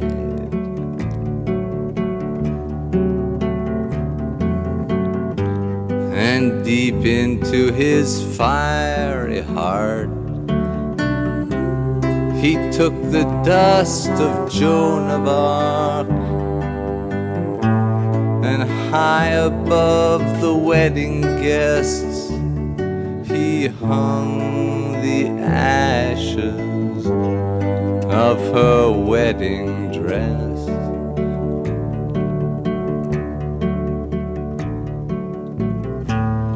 La la la, la la la, la la la la. La la la la la la la. La la la la la la. La la la la la.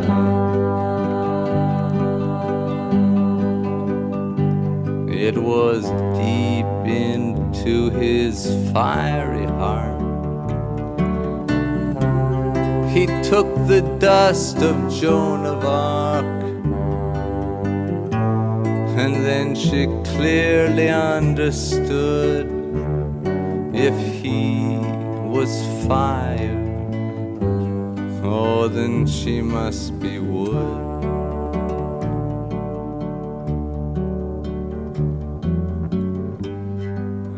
I saw her wince, I saw her cry, I saw the glory in her eye. Myself, I long for love and light, but must it come so cruel and oh so bright?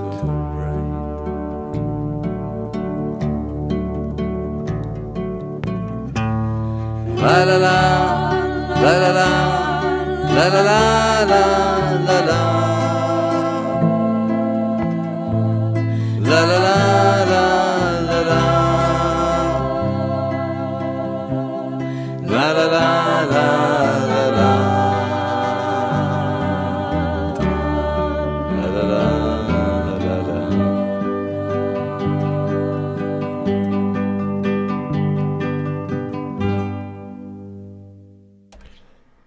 A happy would-have-been birthday there to the late, very great Leonard Cohen. Passed away last November, but we heard a song from one of his early albums, one of his great albums, Songs of Love and Hate, going all the way back to 1971 for Joan of Arc. Joyce is saying that she's pretty sure Leonard Cohen actually died of syphilis, which, he may well have contracted over the course of his dealings and doings. I mean, he had an eye for the ladies. I think the only one he couldn't get that he really wanted was Nico.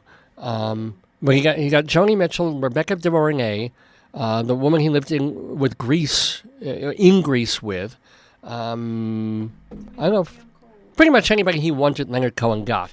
So hold on, I have to give my darling wife a hug. Hold on. She's cold. She wants a hug. Huggy times. Stop yelling at me. Your huggy times. Huggy times. Oh, love you, sweetie. All right. See you. Can you please take this burning out of my mouth? Joyce is saying, please take. I won't say that. Can you say some warning against Asiago cream cheese? Oh, it wasn't the bagel. It was the cheese on the bagel. Cream cheese was jalapeno. So, get on the mic and warn people. No, I'm not saying that. Well, Joyce was kind enough to get me. We just said, please give a warning against Asiago hot cheese. Yes, you did. Not in so many words, but your mouth was all burny because you ate this Asiago bagel cream cheese thing, right? Something, and it made your mouth burny because it's got jalapenos in it, or something. She's cold. It's cold out there. Anyway, it's warm and toasty, and well, this is school weather. This is autumn, fall weather. Weather that makes me think of, let's see, well, we'll get to Inside Broadway in just a moment or two, but I do want to backtrack and tell you the songs I played. As I said, heard some... Thank you, sweetie. See you... Yeah, I will. During the next music break, I'll do that. Okay. Love you, sweetie. I'll see you in a little bit. I'll see you in front or back? Back. Okay. Here on the Dave's Gone By radio program with me, Dave Lefkowitz, saying my wife, Joyce, whose mouth is all burny with Asiago... jalapeno cheese on the I'm hugging my wife here on the Dave's Gone By radio show. It's a shame we don't have Skype. This is a nice little moment here where we're hugging, and I'm comforting her and offering her some shake for her burny mouth. No, what? Shake. It's too cold. I'll freeze. But it's milky. It will neutralize. That's a lie. It's freezing. I don't want freezing shake. All right, you want some coffee? Go see Celtic Clans Festival. Oh God. The Celtic Clan. I don't know if you want the Celtic Clan Festival. Oh, there was. Do you want to talk about there was a report. It's upsetting me. I gotta go. But it didn't. No, I already have pain. All right. Okay. All right. I'll talk to you in a little while. Love you. So, in a couple of horas. Do you love me or do your listeners? No, I'm sure our listeners love you too. I don't think so. My wonderful wife Joyce. I don't get no flowers on my birthday. But you get Asiago cheese. That was good. It was delicious. She's saying it's delicious. But I will say she got the hiccups, which was pretty funny. It was great, but it wasn't on the air. It was a wasted moment. Yeah, but real life is so much better on the air. You missed the hiccups and her mouth burning. Yes, well, yes. I'll see them.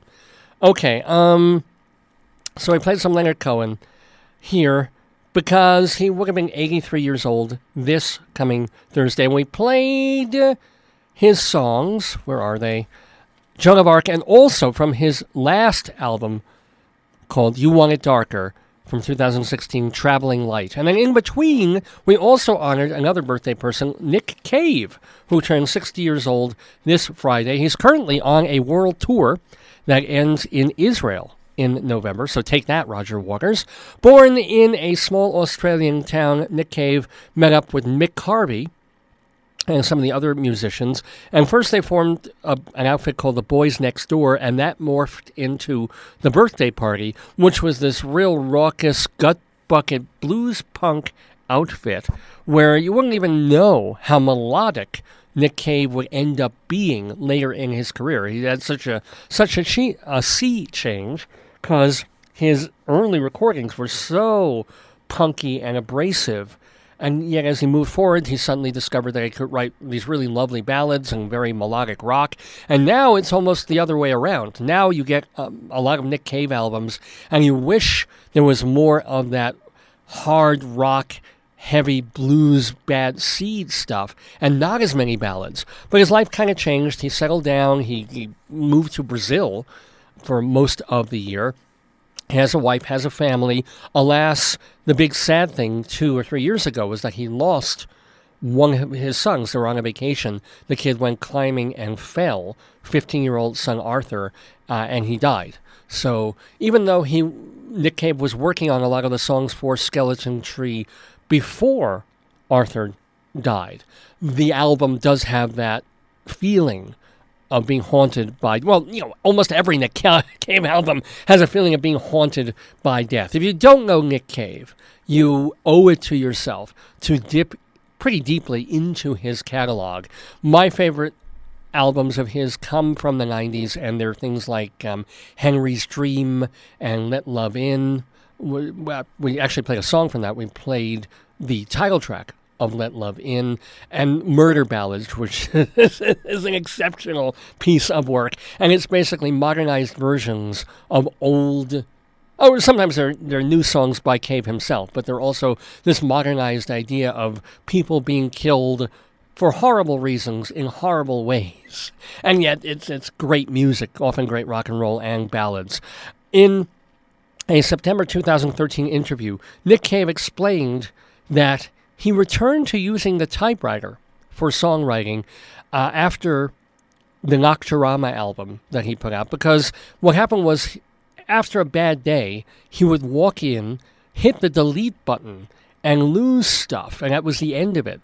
And he thought he lost valuable work just due to having a bad day. So now he goes back and does at least songwriting on a typewriter. He also has written screenplays. He's done music work for movies, too. He's written a novel or two. Really kind of a Renaissance man, but when we remember or we think of Nick Cave, it's the great rock music, mostly that he's made with the Bad Seeds over these many years. So we heard from Nick Cave the title track to Skeleton Tree and the title track to I Let Love In our Cohen and Cave Saturday Segue for this Saturday, September 16th, 2017. It's a little bit after 11 in the morning already here in the neighborhood. And as my wife Joyce said, it was rainy this morning. It's still kind of chilly, kind of gray. Leaves are starting to fall from the trees, even though we have a couple of days left of summer. But I'm thinking autumn. I'm thinking fall. And when I think of fall in New York, I think of the theater. Inside Broadway, a look at theater in New York, Colorado, and beyond, brought to you by TotalTheater.com and Performing Arts Insider, the Bible of Broadway. Fiddly-o-do, fiddly-o-do, fiddly-dee-dee. Yes, inside Broadway we go, here in the neighborhood, because I've been a theater critic and arts journalist for about 30 years. I'm a playwright, I'm an actor, I'm a writer of other kinds, so I do love and come from a background in American theater, a lot of commercial theater too. So I'm excited by it, and I like to share that with you because, you know all about all the big movies coming out. You know that it made this enormous box office splash, and you know that it was a rough summer for other movies from the movie studios, and that there's just a lot of sequels and a lot of comic book hero things, and they didn't sell very well. So movies, and you know all the songs that come out as soon as they come out from watching media, but you don't necessarily know all that's going on in the American theater, and I like to give you some little hints of what's happening on the stages, especially the stages of New York, but on the stages of America. For example, if you are in New York and listening to this program, I mentioned this on our last show, you've got another, actually 2 weeks, really, until next weekend, to see a whole bunch of shows off Broadway for an amazing price. 20 minutes before curtain. If the show has not sold out, you can buy a ticket for $20. Now remember, off-Broadway tickets now, they're $60, $90, $100 to see off-Broadway. You know, at some point over the past decade or two, producers wised up, and they realized that Broadway tickets were going through the roof, but off-Broadway was a steal, because you were still seeing great performances and beautiful sets and good plays and stars, pretty famous people that you wanted to see, only instead of sitting far away in the balcony, there you were in a 212-seat theater, let's say, and you could see the faces. You were up close. You were in it. And yet, here you were paying only $20, $30. Well, producers wised up, and I guess maybe the unions wised up too, and now off-Broadway tickets are crazy expensive, just like Broadway ones are, although not quite as bad. But check this out. It's the 20 at 20 deal. So if you come to the theater 20 minutes before curtain, and they have tickets left to sell, they'll sell you one for $20, and it's going on from now through September 25th. And what kind of shows are we talking about? We're talking about shows like Stomp and Perfect Crime and Musical and Puffs, the Harry Potter show that they have, and a very kind of cool show that's over at I think it's the St. Luke's Theater called Sisters, which is a lot of fun. Avenue Q, the Broadway show, which has been off-Broadway for many years now. Avenue Q, A Clockwork Orange, they've adapted that into an off-Broadway piece. Spamilton, by our friend of the neighborhood, Gerard Alessandrini. The Mint Theater, reviving a very old play called The Suitcase Under the Bed. That chemistry show, that physics show, a play called The Violin, which features Robert Lupone. He was a Tony nominee for a chorus line. So, I mean, we're talking not these little off kind of fringe shows, major off-Broadway productions. $20 if they're not sold out. Take advantage and find out more at 20at20.com. That's 20@20.com. Okay, I can't stress it anymore what a great deal that is. Hey, there's a wing ding going on, and it's happening this Monday, September 18th. The American Theater Wing will celebrate 100 years of American musicals and 100 years of the Wing being in existence, really.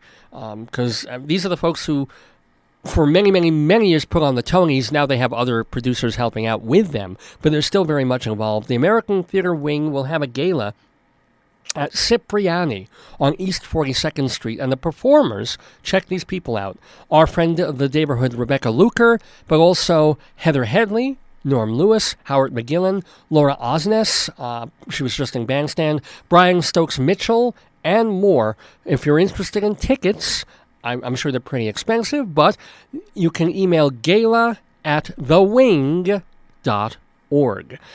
Have a bit of bad news, theater-wise, to share with you, because it isn't all just glamour and glitz and Broadway openings. Sometimes we lose people, too, in the theatrical neighborhood. Farewell to Mike Hodge, who passed away or I should say last Saturday, the 9th, at age 70.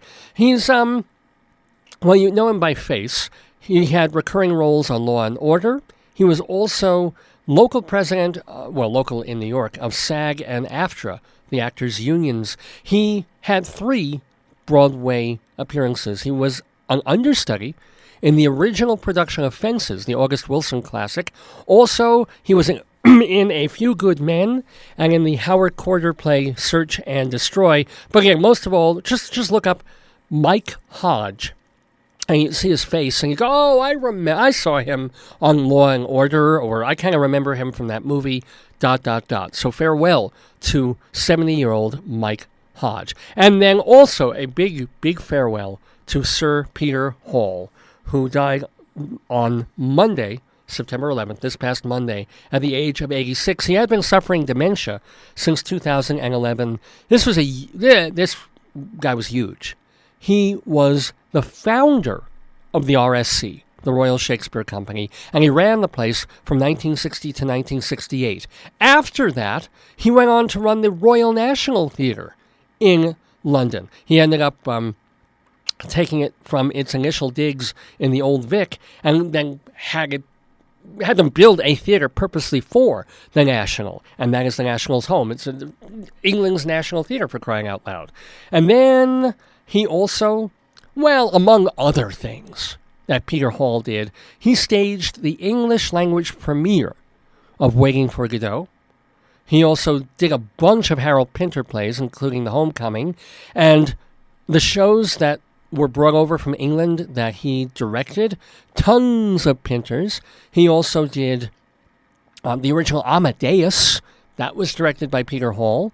The Merchant of Venice that starred Dustin Hoffman as Shylock, that was Peter Hall. The Amadeus Revival in 1999 with David Suchet and Michael Sheen, he did that one. I mean, if you just go on the Internet Broadway database, you can see the extraordinary legacy of Sir Peter Hall, to some extent here in America on Broadway, but to a much greater extent in England. He was the face of English theater for many, many years, going from pretty much the 1960s to the 90s, I would say. So a tremendous farewell to the late and very great Peter Hall from the neighborhood. We've got more theater news for you. Is any of it happy? Oh, yeah, we got a little bit of happy theater news, too. But I'm saving that until I remind you that we couldn't do Inside Broadway without our friends at TotalTheater.com. Now, Total Theater is a company that puts this website out. It is absolutely free, and it is chock full of theater reviews from Broadway, off and off-Broadway regional theater, festivals, international theater. All you have to do is go to the homepage, TotalTheater.com. Click on Criticopia and read reviews from everywhere. You can click on Periodica and also read interviews and articles about the theater going on all over the world. It's like a public service that Total Theater does at TotalTheater.com. Now, Total Theater also puts out a hard copy journal called Performing Arts Insider, which has been the Bible of Broadway since 1944. This is the place that people in the entertainment industry turn, because they know that they can't get all this information in such a concise way in one place, so usefully and practically and pragmatically put together as in the pages of Performing Arts Insider. So it's every single show on, off, and off Broadway. Everyone involved, from the director, the designers, the producers, the agents, the managers, the press agents, the production stage managers, the actors, of course.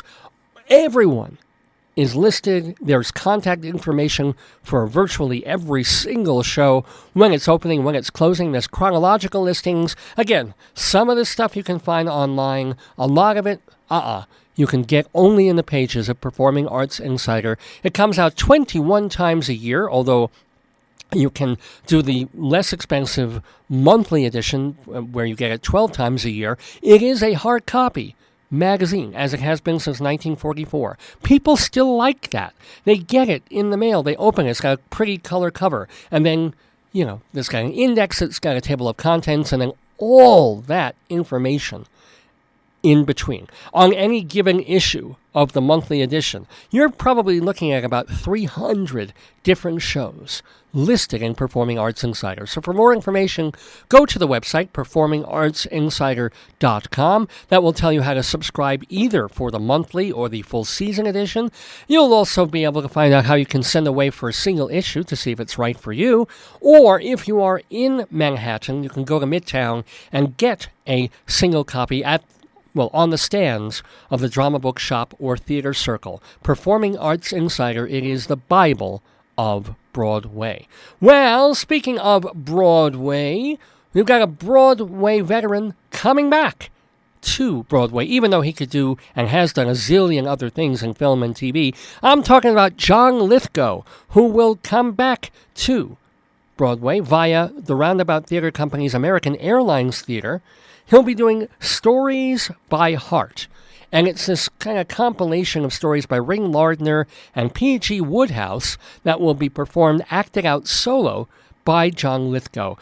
Daniel Sullivan, who directed the revival of The Little Foxes last year and also the Sylvia revival, he'll be directing the Lithgow show, which will open on January 11th and run just through early March. So you'll have only a few weeks to catch John Lithgow do his latest show. He is in the Theater Hall of Fame, by the way. He won a Tony. This is amazing. He was a late addition cast member to a 1973 play called The Changing Room. He'd been in it for just a couple of weeks. It was his Broadway debut, and he won a Tony for the role. He was also, of course, in the film The World According to Garp and starred on TV's Third Rock from the Sun. So he doesn't have to do anything for the rest of his life, but he comes back to Broadway because he can, and he's doing Stories by Heart at the American Airlines Theater starting in the beginning of the new year. Well, that's new. Gotta say goodbye this weekend to a couple of old things. I remember I mentioned Laura Osnes, the actress. Well, this is her last week to appear in the Broadway musical Bandstand. Not quite a hit. It got some pretty good reviews. People absolutely loved the dancing in Bandstand. It was done. The choreography was done by the same guy who did the choreography for Hamilton. But and it was a show, or is a show, I should say, about veterans coming back from World War II. So the music is from that era, but it's also a sad story about them trying to reintegrate into society after being physically and emotionally damaged by the cost of war. I mean, everybody thinks, okay, World War II folks, they were heroes, they came back, everything was great, they just went right back into society, as opposed to what we think of our Vietnam veterans or our Iraq or Afghanistan veterans. Well, World War II, we won, and everybody loved them. Even back then, it wasn't so easy. Even back then, they were suffering extraordinary physical and mental challenges. So they made a musical about it, and they tried to balance that dark side and also that American nostalgia side with the great music of the era and the dancing of the era. So a lot of people really, really liked Bandstand, but not enough to make it a hit. It was never really selling more than 500,000 to 600,000 in grosses every week. And probably, since it was a kind of a big musical, needed to be making 8, 9, or $1 million a week to stick around. So, alas, farewell to Bandstand. You have 3 more chances to catch it. It's playing a matinee today, a show tonight, and then one more matinee tomorrow before it closes. And the same goes for a show that I actually got to catch last time I was in New York, Groundhog Day at the August Wilson Theater. Here was a show that came in and was kind of almost pre-sold as the show to see, the musical for last season. This is the one that they figured, it cannot miss. Everybody loves and has nostalgic feelings about the Bill Murray Groundhog Day movie. It's got this great plot that everybody already knows going in. It's got the people writing it are the same folks who did Matilda, and that was a very well-received show that almost won the Tony, but Kinky Boots won that year. So they thought, okay, what problem could we have? We know it's good. So they bring it into Broadway, and immediately, though, they have a couple of problems. One is just bedeviled by technical issues, turntables, things falling, breaking. So the initial news about the show in rehearsals and previews was, we had to stop for 20 minutes. We had to stop for 45 minutes because some machinery broke. And, that doesn't necessarily, it doesn't hinder a show that much, but it's not the press that you want to get when you've got a show first starting previews in New York. And then their bad news was Andy Carl, who is just this hard luck guy. He is tremendously talented, very handsome, effortless Broadway lead, right? He had a star-making role 3 or 4 years ago in the Rocky musical that they did, which I thought was pretty underrated, and certainly a good time at the theater. Very expensive flop, though. And he did a marvelous job. He was terrific in it, and it didn't make him a star. So now he goes into Groundhog Day, and he gets up there, and he's charismatic, and he's funny, and he's just right in the role, and he hurts his leg very badly. He falls, or somehow he really damages his leg. So he's out of the show for a little bit, then he's back up in a cast for a good chunk of the run. And so that is what's making the headlines. Not how good he is, but just, he's conquering not being able to dance and not being able to move as much because he's got ... So the 2 initial reports about Groundhog Day when it started were negative. And I don't know, I think it had some trouble conquering that. It had some trouble conquering reviews that were generally positive, but never exultant or ecstatic. And even I saw the show, and I liked it, but I had reserved feelings about it. I think it was a little much of a muchness. I think it could have been a bit shorter. And I said this repeatedly on the air, though, that after I came away from the theater, a day or two or three later and a week later, I liked the show more in retrospect. I kind of thought, hey, this was actually pretty good. I like it more now that I'm not in the middle of it with all this coming at me than when I was physically there. So maybe, I wouldn't be surprised if they could have kept it going longer, or re-invited critics. Maybe they did. They might have had a little more luck. And even they tried one last-ditch effort. They got Bill Murray to go to Groundhog Day, right? And he went once, and he liked it so much. He said he cried towards the end. It was touching. He went back twice in the same week to see Groundhog Day.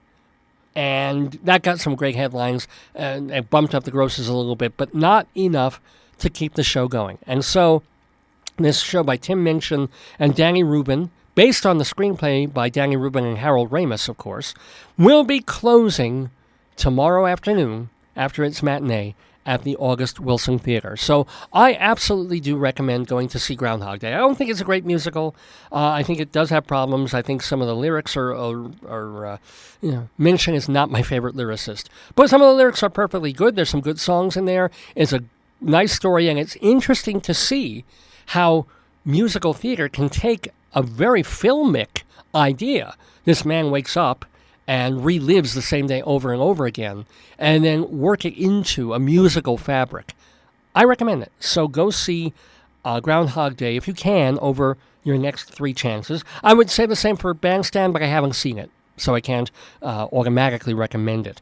And then I want to say one more farewell before we leave our Inside Broadway segment to a composer, Michael Friedman, Obie-winning composer, mostly for off-Broadway, passed away this week, last Saturday, I should say, at the age of 41. He died of complications from AIDS. Hasn't it been like a decade or two since we were hearing people pass away from complications of AIDS?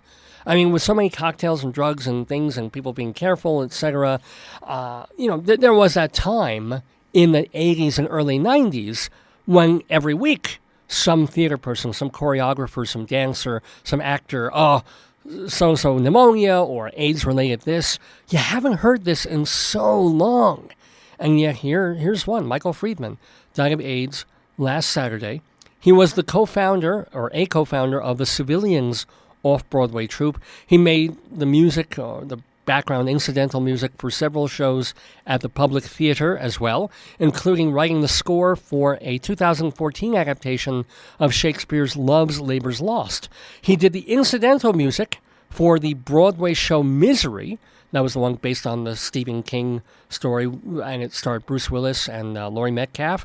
And, of course, his big claim to fame was writing the score for Bloody Bloody Andrew Jackson, which was that really interesting Broadway show that the Civilians did about, Andrew Jackson's legacy as both a hero and a villain. The Public Theater's Oscar Eustis said of Michael Friedman, quote, "He was a miracle of a human being, loving, kind, generous, hilarious, thrilling."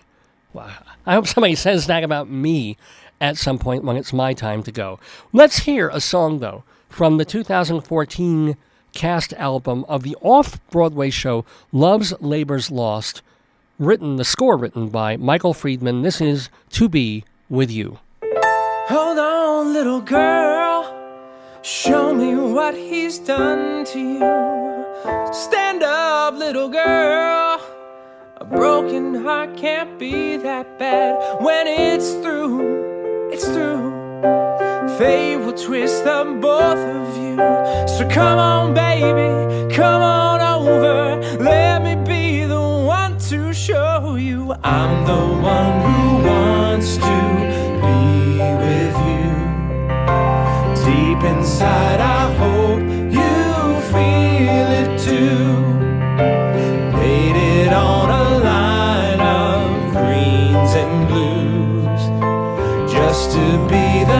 next to be with you.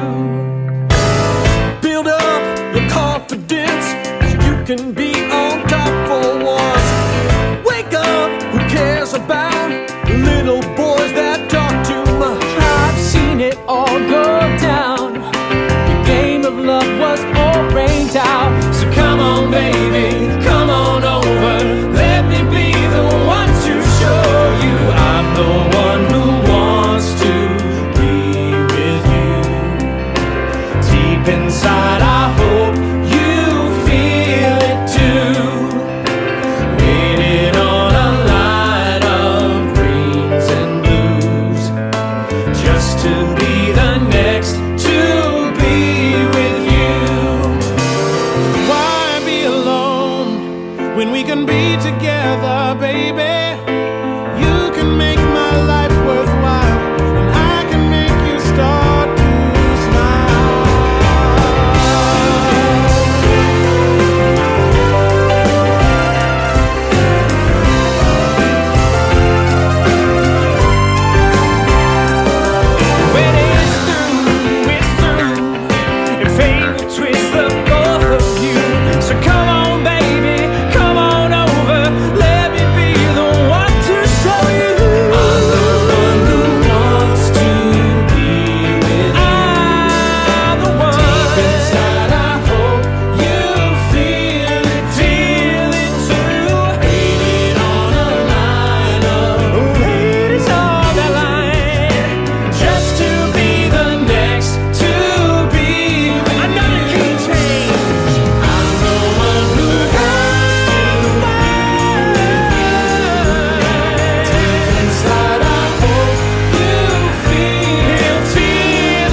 Doesn't that sound like it was a fun show? I hope they revived that, because that was kind of cool. From Love's Labor's Lost, the 2014 off-Broadway musical, a song by the late Michael Friedman, whom we lost just this past week. Well, moving away from the theater, someone that we're really, really lucky to still have with us, writing and singing and performing, Bob Dylan. Come gather round, people. It's time for Bob Dylan, Sooner and Later. Songs from all different times and phases of Bob Dylan's career. Everybody must get bobbed. Yes. Bob Dylan, Sooner and Later on Dave's Gone By, where we play songs devoted to and from Bob Dylan, because he changed my life musically, changed that for millions and millions of people, whether you were into him from the early 1960s folky years, or if you got into him in the 1970s, the confessional Blood on the Tracks era, or maybe you loved him singing and shouting with a band, or with a Hard Rain crew, or maybe you were into his Born Again period, or maybe into that late model Dylan of the Daniel Lanois days, so the spooky sepulchral Dylan, or maybe you're one of the three people who actually enjoys his current period of covering the Great American Songbook. Whatever it is, he's Bob Dylan, and he's a national treasure, and we play a couple of Bob Dylan songs on every episode of the show. Now, we've got some Bob Dylan news to share with you, as well as songs to play from his 26th album that came out back in 1989, considered really the best album that he put out in the 1980s. It was Oh Mercy. And as I mentioned, one of the main things is he had this production on it by Daniel Lanois, and it was haunted and spooky, and it wasn't overdone with that 1980s synthesizers and big drum booming production and the fake voice. No, got away from that. So even if some people criticize the Lanois production for maybe overwhelming on some level Dylan himself, which I do not agree, it marked a very definite return to form for someone who was toiling in the wilderness for about a decade and then came back with this really good album called Oh Mercy. And, this album was so good, in fact, that 2 songs, Series of Dreams and Dignity, were left off the record and didn't end up getting on to getting full release until the bootleg series for them came out later on. So if you know you're on a good creative jag when you can leave off songs like Series of Dreams and Dignity. Because Oh Mercy also has songs like Ring Them Bells and Man in the Long Black Coat and Everything's Broken and Most of the Time. So, yeah, pretty good record from Dylan. Let's hear a song from him and it, Everything is Broken.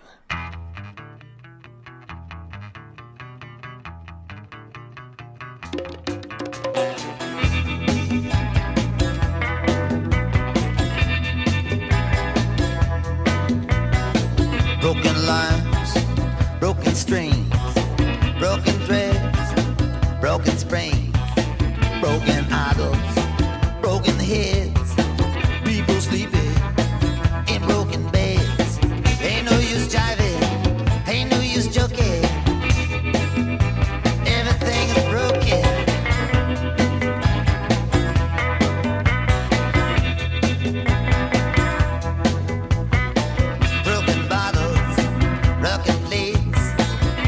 Switches, broken gates, broken dishes, broken pots.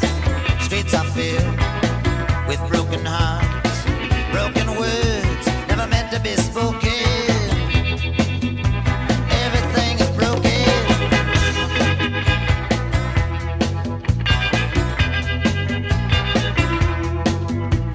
Seems like every time you stop and turn around, something else just hit the ground.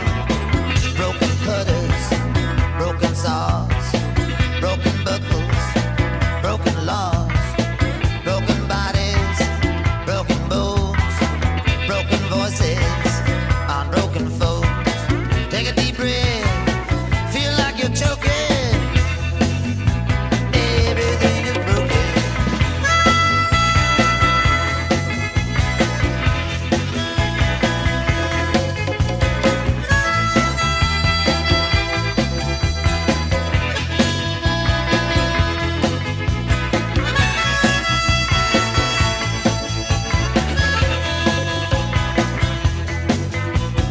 Every time you leave and go off someplace, things fall to pieces in my face. Broken hands on broken plows, broken treaties, broken vows, broken pipes, broken tools, people bending, broken rules, hound dogs howling, bullfrog croaking. Everything is broken.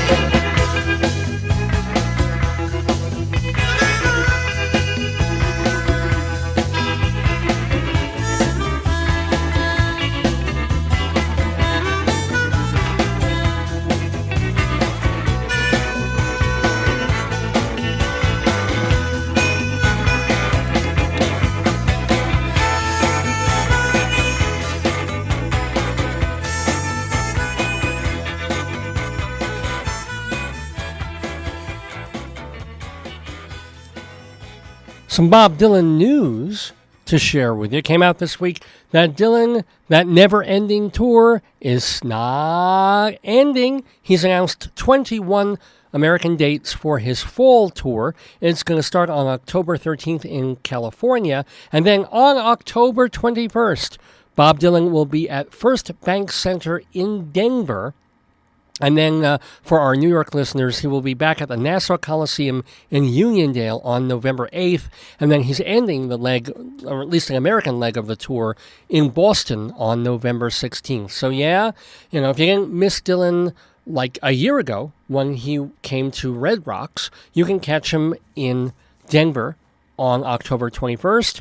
And then also our New York friends on Long Island on November 8th. He'll be at the Nassau Coliseum. And that is the first place that I saw Bob Dylan when I was, my gosh, probably about 15 years old, I think it would have been. It was just before, it was the Street Legal Tour. So he was traveling with a huge band and backup singers. It was just before he went into the Born Again phase. And so it would have been 78, 79 era. And went to see him twice with a friend of mine and my father chaperoning us to the concert and sitting there grimly holding his ears and holding his nose from all the marijuana floating about. But it was we saw 2 dates in New York. He was doing the Nassau Coliseum and Madison Square Garden. I honestly don't recall which one came first, but we went to both of them on 2 different nights just because it was friggin' Bob Dylan back then, when his voice was already starting to go, but he still had one, and he was being the entertainer during that tour. It was talking to the crowd. He was cracking jokes here and there, and also doing not big band versions, but big sound versions of his hits and some of the new stuff. So yeah, all those years ago, my gosh, first rock concert I ever went to. 88, 98, 08, almost 40 years ago, seeing Bob Dylan, and here he is, still out there, coming back to Nassau Coliseum and also coming to the First Bank Center in Denver. So yay on that, and yay on some more Bob Dylan music from his 26th album, Oh Mercy. There's a song that I mentioned called Most of the Time. It may be my favorite tune on the record, but we're not going to hear Dylan doing it. This is from the soundtrack to the 2003 film that featured Dylan called Masked and Anonymous, Most of the Time performed by Sophie Zelmani.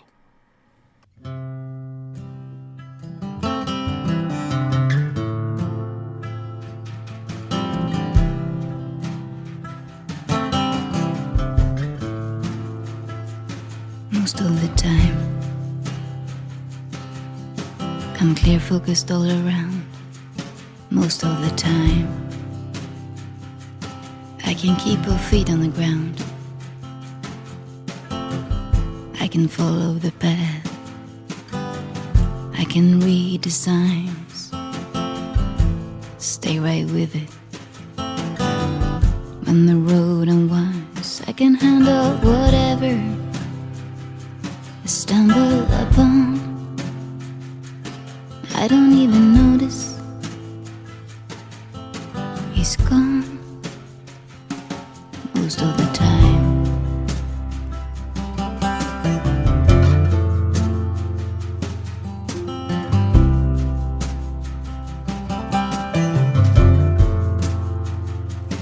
Most of the time it's well understood. Most of the time I wouldn't change it if I could. I can make it all match up. I can hold my own. I can deal with the situation right down to the bone. And I can survive. I can endure. I don't even think about him most of the time.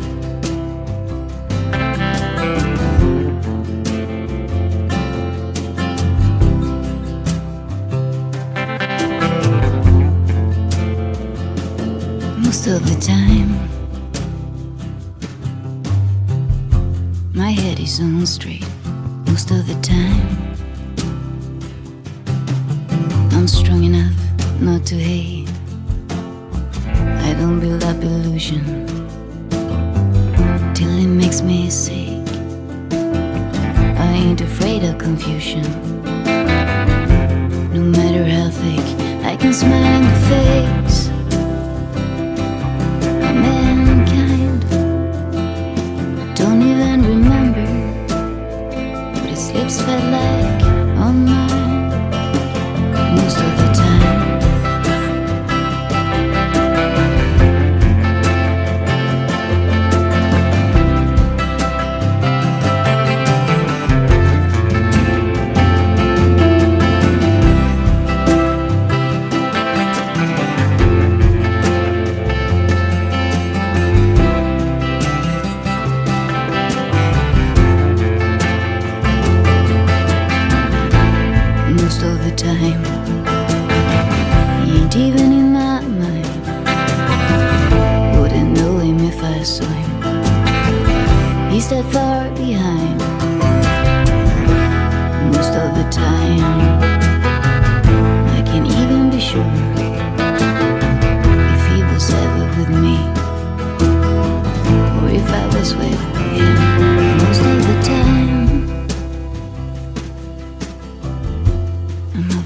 content most of the time.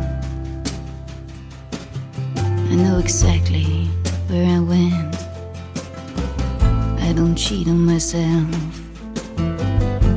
I don't run and hide.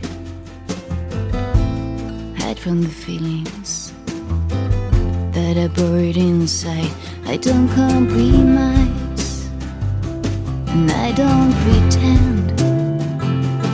I don't even care if I ever see him again.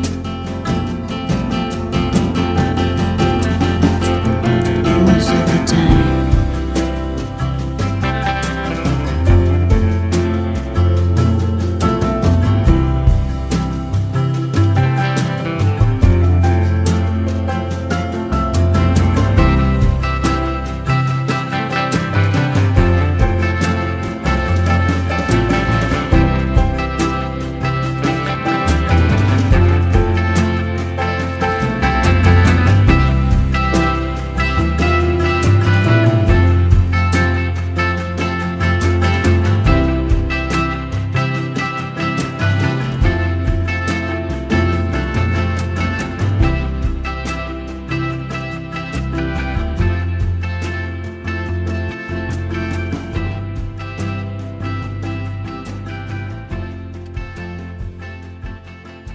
Not a patch on the original, but a nice cover version there of Most of the Time from Sophie Zelmani. We're playing songs from Bob Dylan's album Oh Mercy, or at least songs that were on the Oh Mercy album, even if they were covered also by other artists, because that album came out this past week in 1989. So we're celebrating that. We're also giving you some Bob Dylan news in our Bob Dylan Sooner and Later set for this Saturday, September 16th, 2017. Some sad news in the Dylan world, though. Farewell to Murray Lerner, who took the iconic footage of Bob Dylan going electric at Newport. You know, that great moment when he played Maggie's Farm. Lerner did other stuff. He was Oscar nominated for his show, his movie, his documentary about the Newport Festival between 1965 and 1967. Later on, he directed the, I believe it was Oscar-winning, if not Oscar-nominated, the Isaac Stern documentary From Mao to Mozart. But we're most concerned with him because also in the 1970s, after Newport, in 1970, he shot all the footage at the Isle of Wight Rock Festival. So he made 2 documentaries out of footage that he got of Jimi Hendrix at the Isle of Wight. He also has pretty famous footage of Joni Mitchell trying to perform and play and having something of an onstage minor nervous breakdown. And he's compiling, or footage of that and other stuff at the Isle of Wight is being compiled into a documentary that will be released posthumously by Mr. Lerner's people. But the main thing is of Dylan at Newport in 1965. That's when Dylan went electric, because he was the darling of the folk festival in 1963 and 4. You know, he was the anointed baby of Joan Baez, and he was the protest singer and the folk poet vanguard man. And then he comes on dressed in Carnaby Street clothing with these folks who would, I guess, end up becoming the band. Well, Mike Bloomfield wasn't in the band, but he said, "Oh, I'm going to rock this place. Let's go." And people complained about the volume and the noise, and they couldn't understand the lyrics, and they couldn't hear, but it was a sea change in the world of popular music. And of Dylan at Newport, this film director, Murray Lerner, said, he told Rolling Stone, quote, "During that performance, Bob Dylan was like the high priest of a new religion." And he later told Rolling Stone in 2007, quote, "We were entering into a gateway I thought would change the culture." Well, he was certainly right, and it was certainly amazing that we have this footage. You can see it in the Scorsese documentary about Bob Dylan, the No Direction Home, and I guess there'll be this, the Isle of Wight Festival footage that's out there, the documentary, but I guess more of it will come out now that the Lerner archives are being fully opened up, and we'll get even more footage of people like Hendrix and Joni Mitchell and Bob Dylan. And so we'll shed a couple of teardrops for the late Murray Lerner by playing one more song from the Oh Mercy album, Where Teardrops Fall, from Bob Dylan.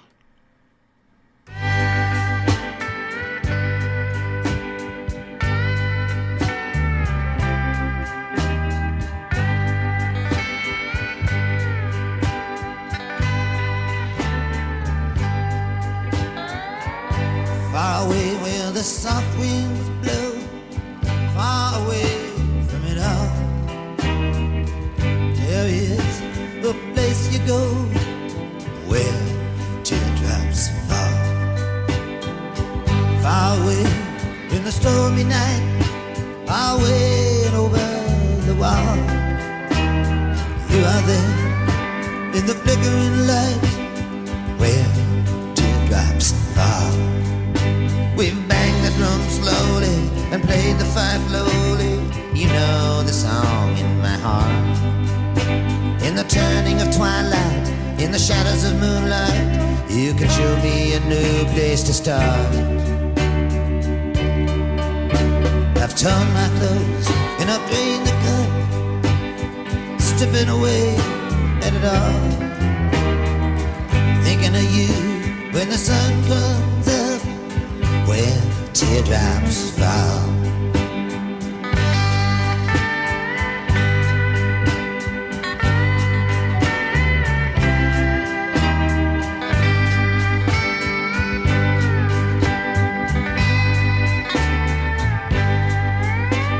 By rivers of blindness, in loving with kindness, we can hold up a toast if we meet. To the cutting of fences, to sharpen the senses that linger in the fireball heat. Roses are red, violets are blue, and time is beginning to crawl. I just might have to come see you where teardrops fall.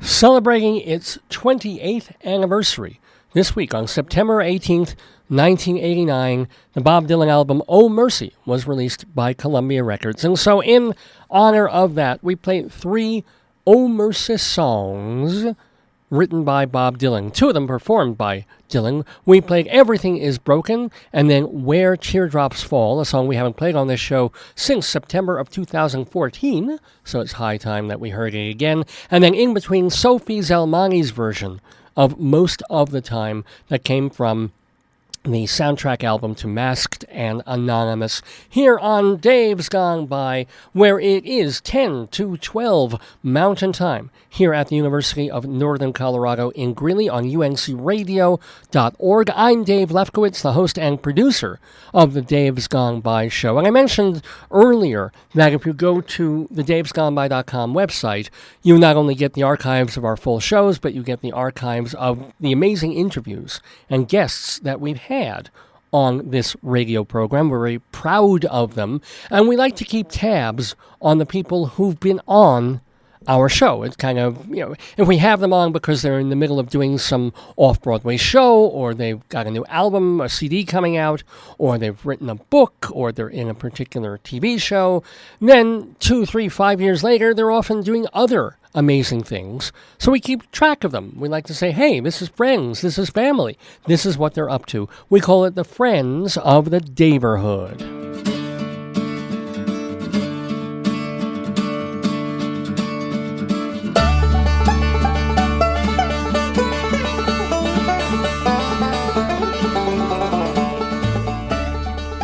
Well, a bit of weird news involving one of our recent friends, the actor, the diminutive and puckish Leslie Jordan. He was supposed to be doing, and he talked a lot about this a couple of weeks ago when he was on the program, he was going to be doing this show called Warhol Capote at the American Repertory Theater that then had visions of coming to New York. But just days before previews began in Massachusetts at the American Repertory Theater, he dropped out for quote-unquote unforeseen personal circumstances.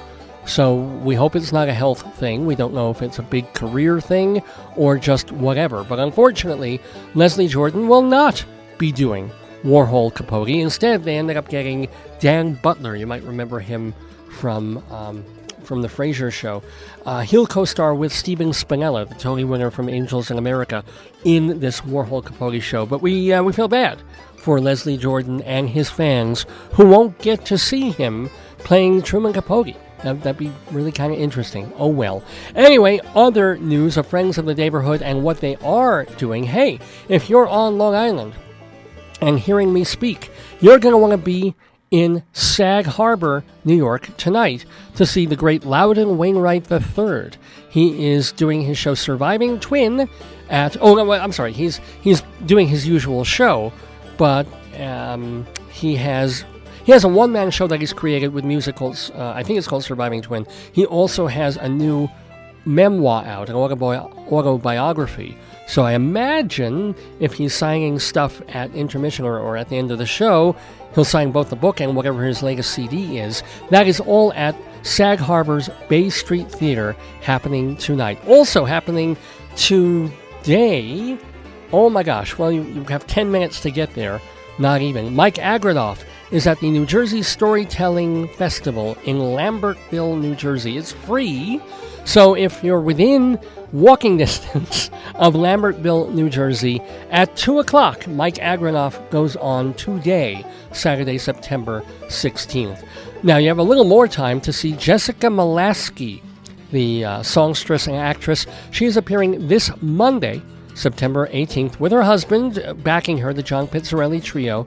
She'll be singing, speaking of Joni Mitchell, her show Portraits of Joni at Birdland on West 44th Street. That is happening this Monday. And now, through this coming week, don't miss... Oh my God, big burp there. Don't miss the Ray Cooney comedy Run for Your Wife at the Broad Hollow Theater on Long Island. That is in East Islip. I remember seeing Run for Your Wife on Broadway several years ago with Ray Cooney in it alongside the great Paxton Whitehead. And if you want to see these two guys doing farce, it's just a joy to behold. It's a very funny piece, and you can catch it from now through next week, or this coming week, at the Broad Hollow Theater in East Islip. It's the Bayway Theater over there. Now, we mentioned the sad news earlier of a passing in the theater of Michael Friedman, the guy who did Love's Labor's Lost score and Bloody Bloody Andrew Jackson. Let's not confuse him with a friend of the neighborhood, another theater guy named David Friedman. He and Peter Kellogg have collaborated on a rip-roaring cowboy musical called Desperate Measures, and that is playing at the York Theater at St. Peter's. And of course, we're big fans of the York Theater because their artistic director, Jim Morgan, was on our show a few years back. But anyway, that is happening from the 19th, so later in the week, through the middle of October. Desperate Measures at the York Theater. This Wednesday, the 20th, Gary Lucas and Nona Hendrix will be collaborating on a Captain Beefheart tribute, because of course Lucas was de facto manager of one of the later Beefheart Magic bands when it was towards the Doc at the radar station era, and was Beefheart's friend and confidant for quite a few years. I mean, they speak forever on the phone, and Lucas is, of course, a very, very fine guitarist and has been keeping up the legacy of Beefheart while also doing his own stuff, and there's some Jewish music that he does.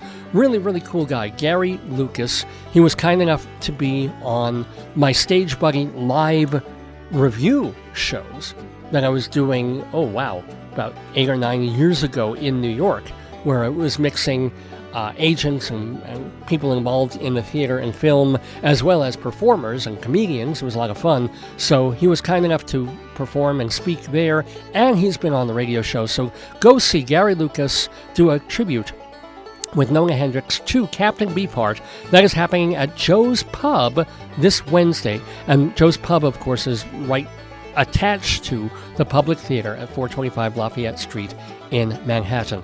This Friday, is the release of a new album by Judy Collins collaborating with Stephen Stills. Remember, he's the guy who wrote Judy Blue Eyes all those years ago. So Judy Collins and Stephen Stills, their new album called Stills and Collins.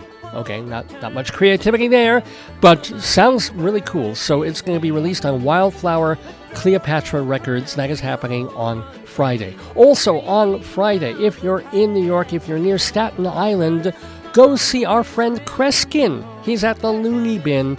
That is this Friday night. And then also on Friday, Amanda McBroom and George Ball. They're married, and they were on our show separately over the past couple of years. They will be singing together love songs at the Electric Theater in St. George, Utah.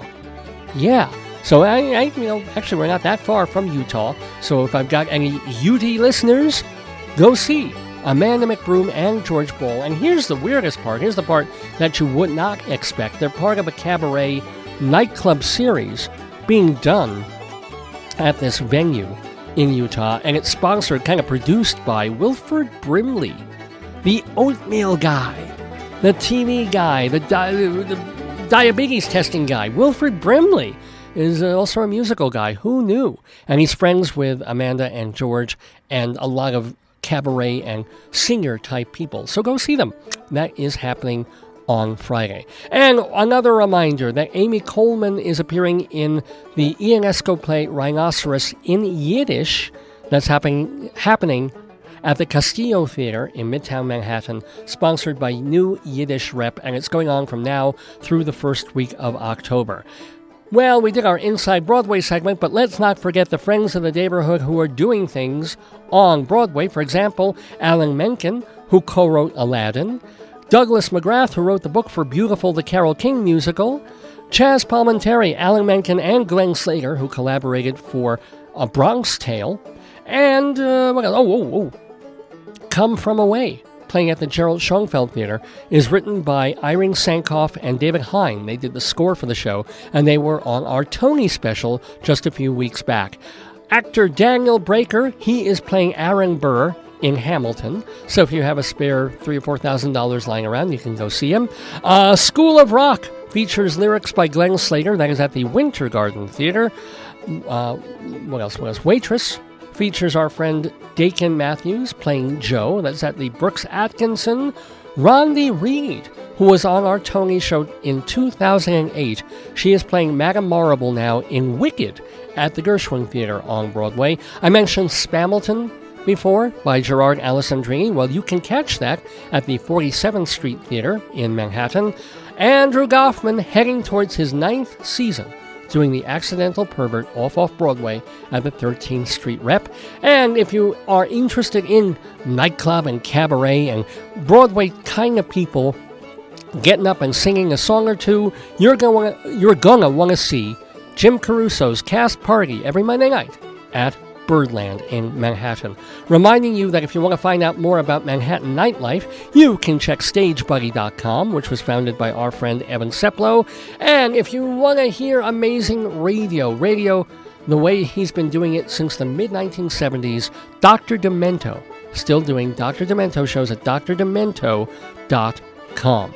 And, I just want to mention one more friend of the neighborhood, because next Saturday, not today, but a Saturday from today, if that makes any sense, I'm going to go see Tom Paxton at Swallow Hill Music in Denver. It's in Daniel's Music Hall. So look for me if you want to come and say hi, and of course meet the great Tom Paxton. I'm sure he'll be autographing any CDs or music that he's done. He had an album come out last year, so I'm sure he'll want to be selling that, or just to shake hands with an absolute folk music legend. Tom Paxton going to be in Denver next Saturday, and God willing, I'm going to be there. Yeah!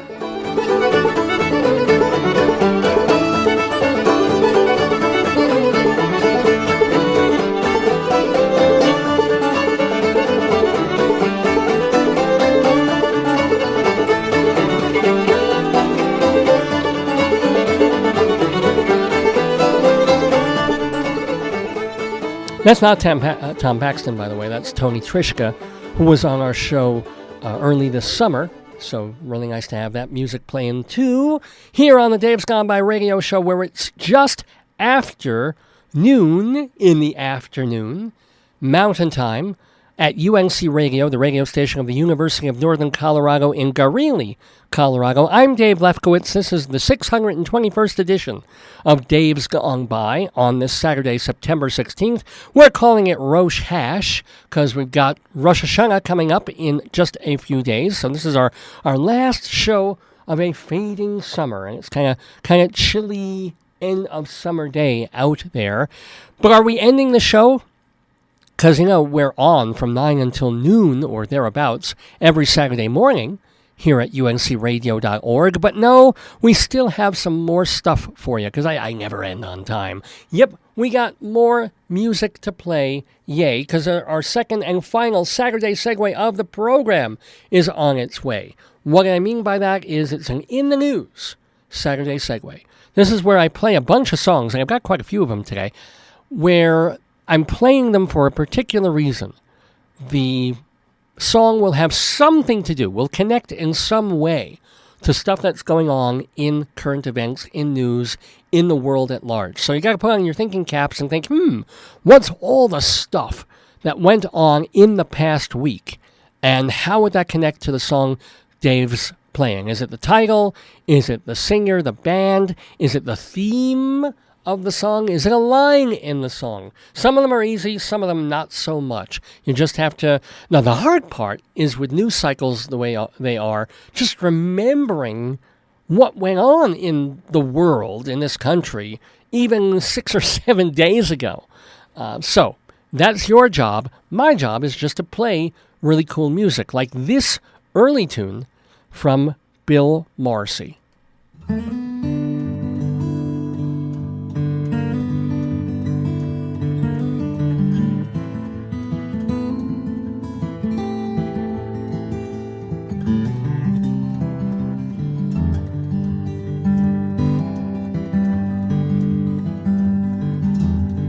Never been so lonesome, I've never been so blue.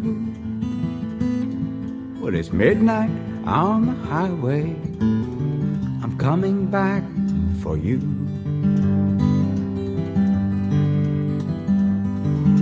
Stuck in Ozona, Texas,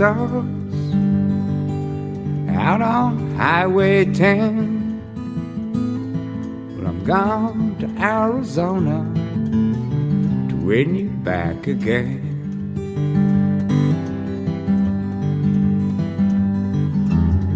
And last time I saw you, well, your voice was cold as ice, and you spoke of some old lover like a lonesome paradise.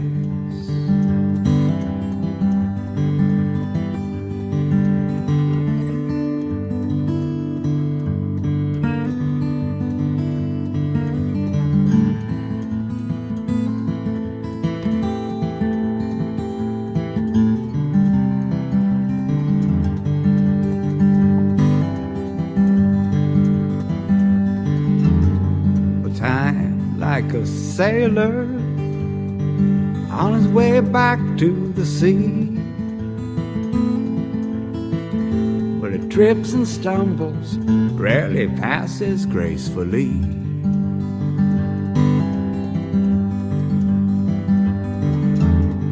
And I'm standing on the highway, oh, the only light I see,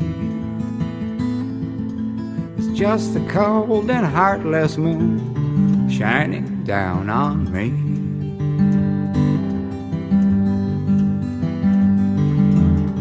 I've never been so lonesome, I've never been so blue. Well, it's midnight on the highway, I'm coming back for you.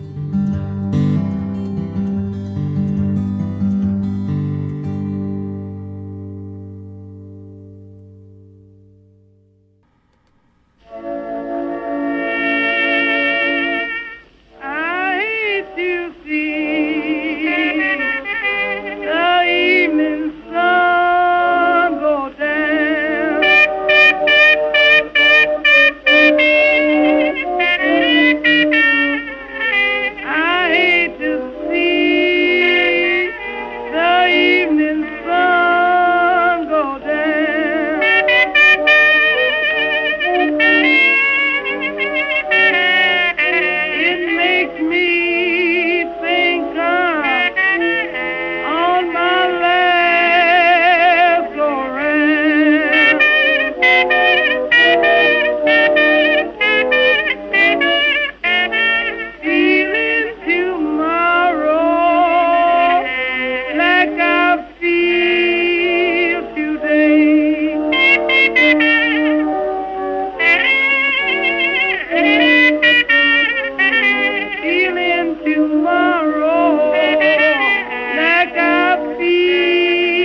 before you go back to London town.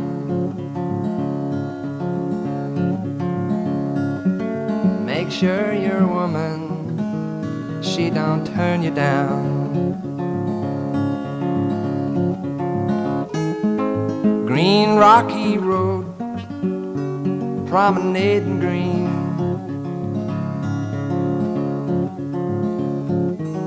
Tell me who you love.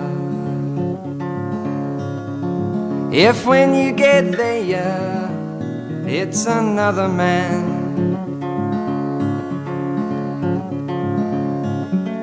must find your way back if you can. Green rocky road, promenading green. Tell me who you love. Tell me who you love. If when you get there, maybe you will find when spring turns to summer, she may change her mind.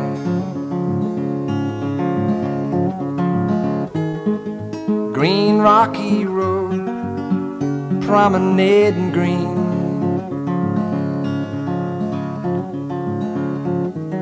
Tell me who you love. Could be stop moving, maybe settle down.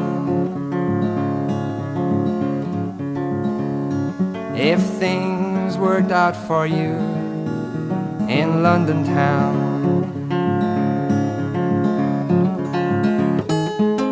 Green rocky road, promenading green.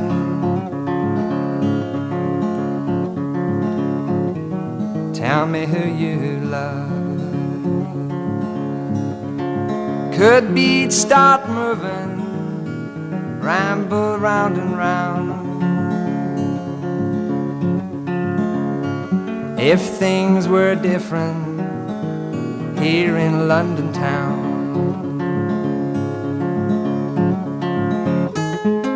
Green rocky road, promenading green. Tell me who you love. Tell me who you love. Before you go back to London town. Make sure your woman, she don't turn you down. Green rocky road, promenading green. Tell me who you love. Tell me who you love. Tell me who you love.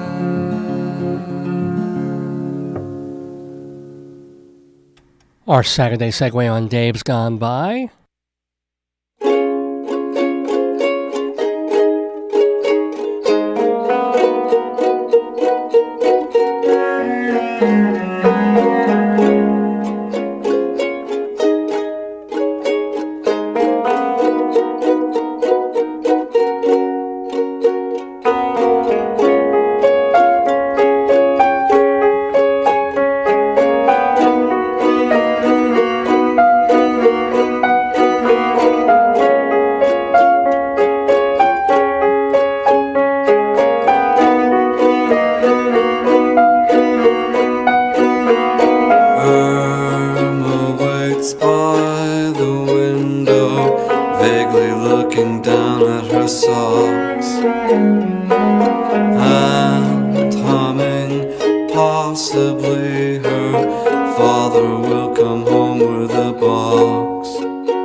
father, words that sound like blowing up your ears.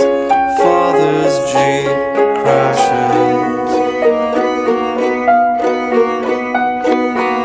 through Irma's wall, she says. Bad words as several hundred boxes of her favorite kind of chocolate fill her bedroom, but she doesn't actually mind. We mentioned Bloody Bloody Andrew Jackson before. Here's a song from it. 10 little Indians standing in a line. One got executed, then there were 9. 9 little Indians haven't long to wait. One got syphilis, and then there were 8. 8 little Indians trying to get to heaven. One found Jesus, and then there were 7. Good night. Good night. Good night. Good night. Good night. Good night. 7 little Indians playing pick-up sticks. One got burned real bad, and then there were 6. 6 little Indians trying to stay alive. One didn't do so well, and then there were 5. 5 little Indians banging on the door. One got in, and then there were 4. Good night. Good night. Good night. Good night. Good night. Good night. 4 little Indians hiding in a tree. One passed out drunk, and then there were 3. 3 little Indians, not much left to do. One left for Mexico, and then there were 2. 2 little Indians playing with a gun. One got shot, and then there was 1. Good night. Good night. Good night. Good night. Good night. Good night. 1 little Indian, nothing to be done. He went and hanged himself, and then there were none.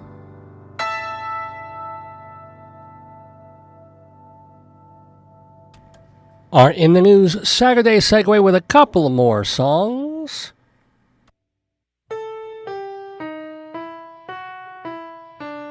So here's the deal for you and me. I've worked it out oh so carefully. It's all about 2 people who will only do what they want to do. And though nobody else has yet succeeded, we could be the first to get what we both need without a compromise. We won't expect too much. It's optional, will be our mantra. Forget that couple stuff. We're giving nothing up and getting what we want. Traditional is out of date. The perfect match and the soulmate. The time is here to blaze a trail. If things get weird, we can always bail. There'll be no need to keep our best intentions. We'll dispose of all those moldy old conventions. We won't expect a lot. Commitment free will be our motto. We'll go with what we've got.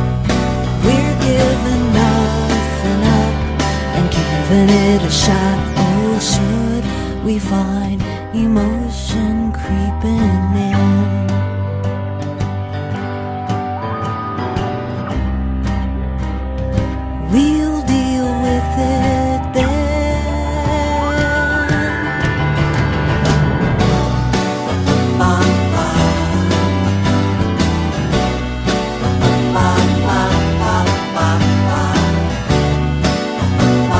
The odds predict that 1 and 2 will split, so what the hell? We won't expect too much. It's optional, will be our mantra. Forget that couple stuff, forget about love. That's the deal. It's optional.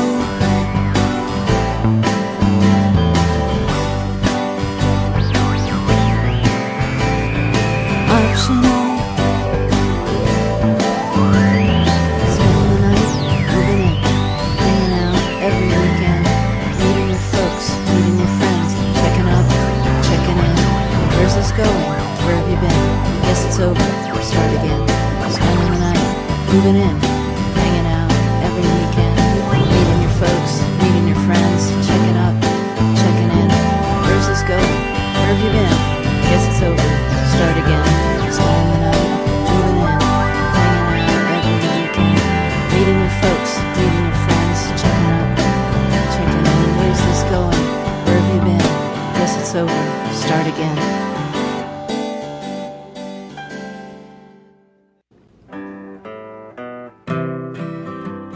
In twilight glow I see her, blue eyes crying in the rain. When we kissed goodbye and parted, I knew we'd never meet again. Love is like a dying ember, only memories remain, and through the ages I'll remember blue eyes crying in the rain.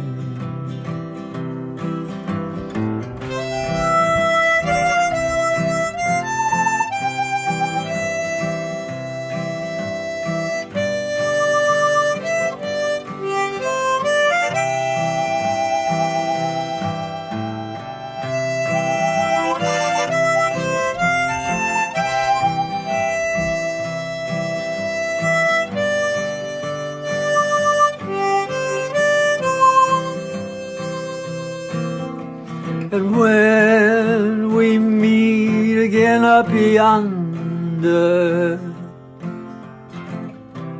we'll stroll hand in hand again in a land that knows no parting. Blue eyes crying in the rain. Blue eyes crying in the rain.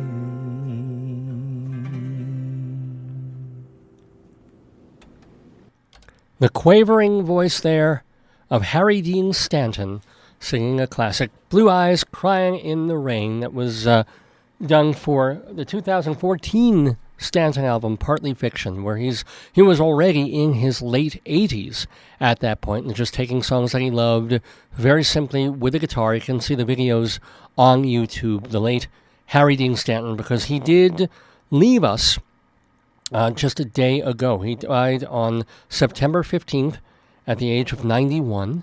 Harry Dean Stanton, born in Kentucky to, his dad was a tobacco farmer and a barber, so kind of a rural upbringing there. And then he did go to the University of Kentucky. He took arts and journalism courses there. He was already doing some acting, doing some theater and music stuff and radio stuff. And then he was called to the Navy to do, his bit for America. He served in the Navy during World War II and during battles. Came out, and then he just got small parts in every film imaginable, from Cool Hand Luke to the Danny Kaye vehicle, The Man from the Diners Club. He was in The Godfather Part 2, but people just didn't really pay much attention to Harry Dean Stanton until the masterwork, until 1984 and the Wim Wenders film Paris, Texas, which is one of my favorite films of all time. Just a beautiful film. We were talking about it, my gosh, 3 weeks ago, when Sam Shepard, who wrote the script with Kit Carson, when he passed away, was playing stuff from Paris, Texas, the movie, the great scene, the monologue that Travis has towards the end of the film when he's talking to his estranged wife. So I'm not going to play that again. I was able to find Harry Dean Stanton singing on YouTube. There's a bunch of that. But if you get a chance to watch Paris, Texas, a good print on a big screen, it's just visually beautiful, moving, intriguing, towards the end, maybe even a little bit upsetting and infuriating, but it's a magnificent film. And kudos to Harry Dean Stanton for being the center of that film, even if, as some reviews said, that center, that character, is kind of a vacuum. He comes out of the desert, just walking along in his red cap, and then tries to reclaim a life that he walked away from, or actually ran, technically, away from years and years ago. You just have to see it. But anyway, that movie, even though it was a cult film, even though it wasn't even an American film, it put Harry Dean Stanton on the map in a very different way, and people looked to him as a certain persona and character, and he got lots more acting work since then, including being on the original Twin Peaks, and one of his last assignments was the revamp that David Lynch has been doing of Twin Peaks called Twin Peaks The Return. He also has a movie that's due out in a couple of months, so we say a very fond farewell to Harry Dean Stanton. It's just a weird confluence of things that just a couple of weeks ago, Sam Shepard died, Paris, Texas, and we played something from Paris, Texas. And then 2 weeks ago, in honor of the Chabad Lubavitch telethon happening on TV, and on cable, we played, as part of our Bob Dylan Sooner and Later segment, Dylan playing harmonica to accompany Harry Dean Stanton and Pete Himmelman doing Hava Nagila, as they did back in the mid-1980s when the telethon was young. So there's just a lot of weird Harry Dean Stanton coincidences over the last couple of weeks. Unfortunately, the last one is the most unfortunate. We say farewell to him. And we do that in our Saturday Segues on Dave's Gone By doing our In the News segue, where we play songs, and there's a reason that we play them. It has to do with something that happened. So, for example, we play Blue Eyes Crying in the Rain from Harry Dean Stanton's album Partly Fiction. We also started up top with a song by the late Bill Morrissey, going back to his 1991 album, self-titled album, Bill Morrissey, with Texas Blues. Well, not only has Texas spent the past 2.5-3 weeks bailing out from Hurricane Harvey. Nobody's even talking about that anymore. Now everybody's talking Florida. Nobody's even thinking, my God, there's probably still people in Texas who don't have power yet, or can't get back in their homes, or they're dehumidifying and trying to get mold out of there and reconstructing businesses. It's just amazing how the news cycles go. And when the hurricanes are happening, all the newscasters are like, well, we must remember that the real work starts not the moment the hurricane leaves, and we can't just forget these people, and we'll move on to the next news cycle, but let's remember Houston. And of course everybody's forgotten Houston because Irma came along and that was it. But not only was Houston still dealing with after effects of Harvey, but this past week in Plano, Texas, 8 people were shot dead at a football party. Police were called when they heard shots being fired. They showed up and they killed the gunman. So, we're used to having gunfire and those kinds of deaths in Texas. But coming on top of the hurricane, they're just having a bad summer. I'm sure they can't wait 4 more days for fall to come around over in that part or that state of our union. And then we went from Texas blues by Bill Morrissey, to the St. Louis Blues, with Bessie Smith, of course, being back there by Louis Armstrong.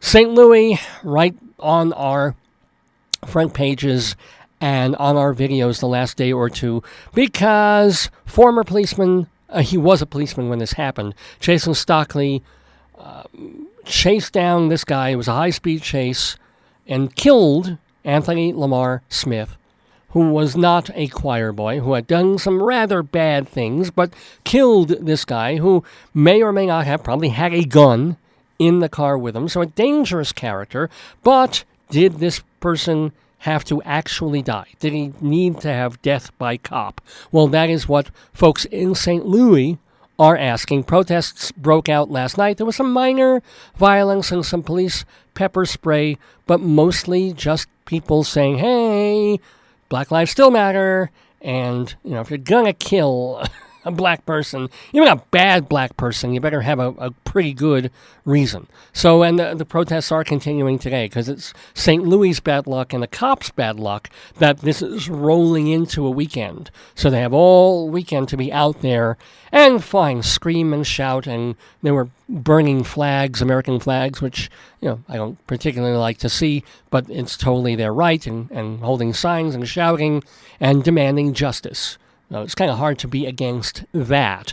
So we'll see. We'll see where it goes. We'll see if it stays mainly peaceful, and we'll see if it makes any difference in the way cops do their jobs or the way the courts decide on things. We did play Bessie Smith doing St. Louis Blues. And then we moved around the globe a little bit. We jumped the pond for Donovan with a 1964 demo recording, lovely recording, of a song called London Town. That was from his Troubadour collection. Playing that because, we had another big story happening a day ago when some Islamic fundamentalist piece of shit left a bomb on a London subway. Didn't kill anybody, but it injured about 30 people, and then Islamic State took credit for the event. It happened yesterday morning, and the fun goes on. And Donald Trump tweets, rightly or wrongly, that hey, you have these people in your sights, and yet you're not doing anything. Even before Islamic State took credit, but then they did, so Trump was right about it. We'll see. It had been nice and quiet. All we had to deal with in this kind was hurricanes, right? 2 different ones in 2 different sections of the country. And we had to deal with Kim Jong-un, and we had to deal with other things. We weren't really thinking that much about terrorism for a few days. It was nice. God was our terrorist, because he was blowing up Houston and blowing up Tampa and other parts of Florida and the Florida Keys and Cuba and parts of the Bahamas as well. So we didn't need man-made terrorists. We had God sending down terror of his own. Well, those hurricanes are gone, and it looks like Jose is just going to spin himself out to sea and avoid pretty much the coast of the northeast United States. So it's time for the Arabs to get back to doing what they do best, and it's terrorism again. We played Donovan with London Town. And then, speaking of God's terror, we heard Irma from the Magnetic Field's great album from 2004, I, where all the songs on it begin with the letter I. Hurricane Irma, I for Irma, made landfall in South Florida this past Sunday. Can you believe it was still less than a full week ago that Irma touched down in Florida?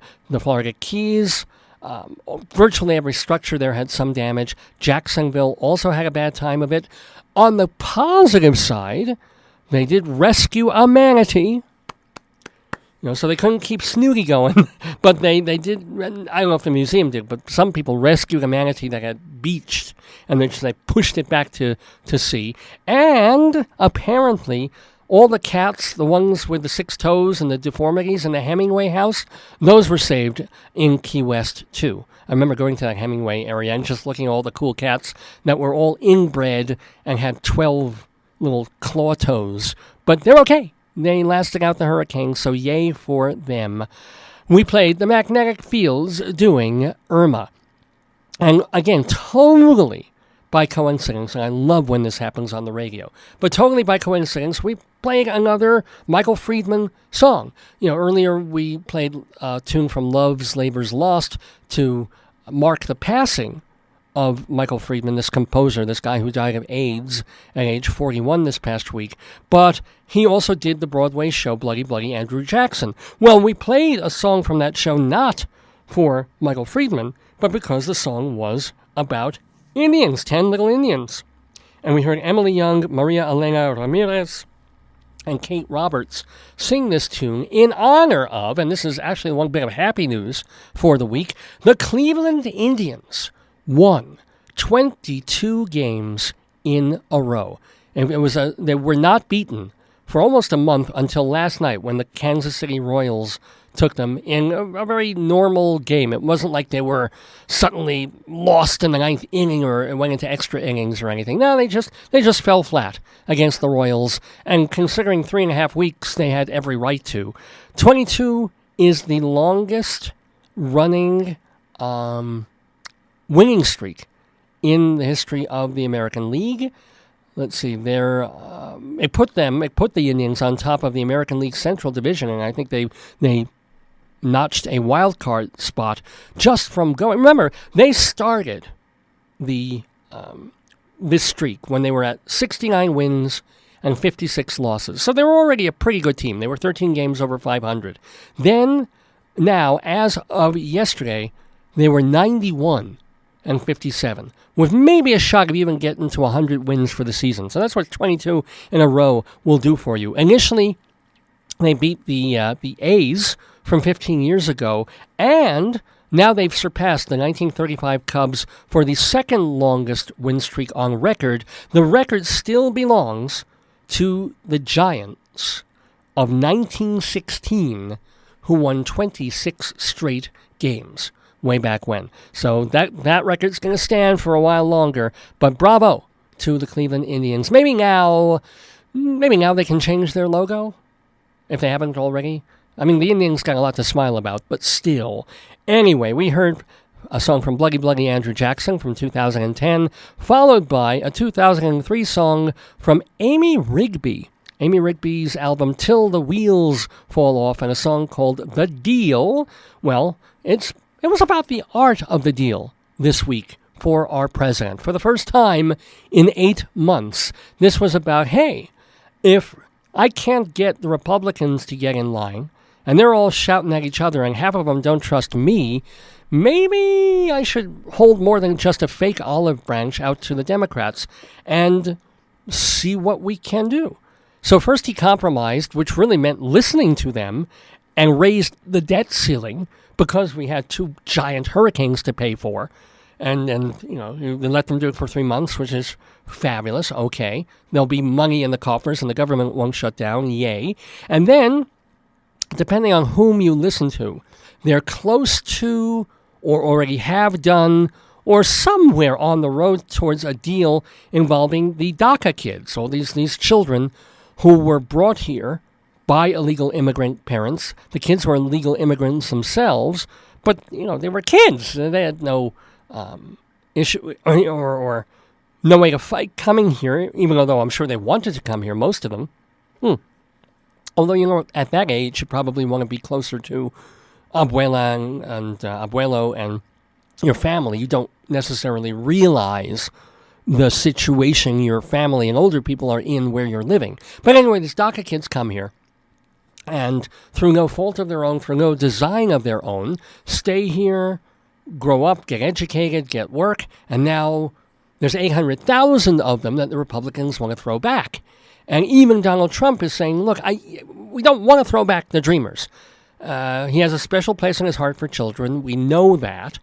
We know that, the first good act that he did, one of the few good acts that he's done as president, was when Bashar al-Assad used chemical weapons on his own people in Syria. And Trump was like, he saw footage. He saw children responding to the effects of being poison gassed. And that was when he just said, we're going to bomb the factories. We're going to bomb the poison gas and the chemical weapons plants in Syria. And he did. And apparently Israel did a little bit of that this past week as well. But, that was Trump saying, innocent children, innocent children being killed with poison. No. Not going to happen on my watch, not anywhere. I want to be protectionist. I want to be insular. I want to build walls. But if this guy is doing this to children, we're going to stop it.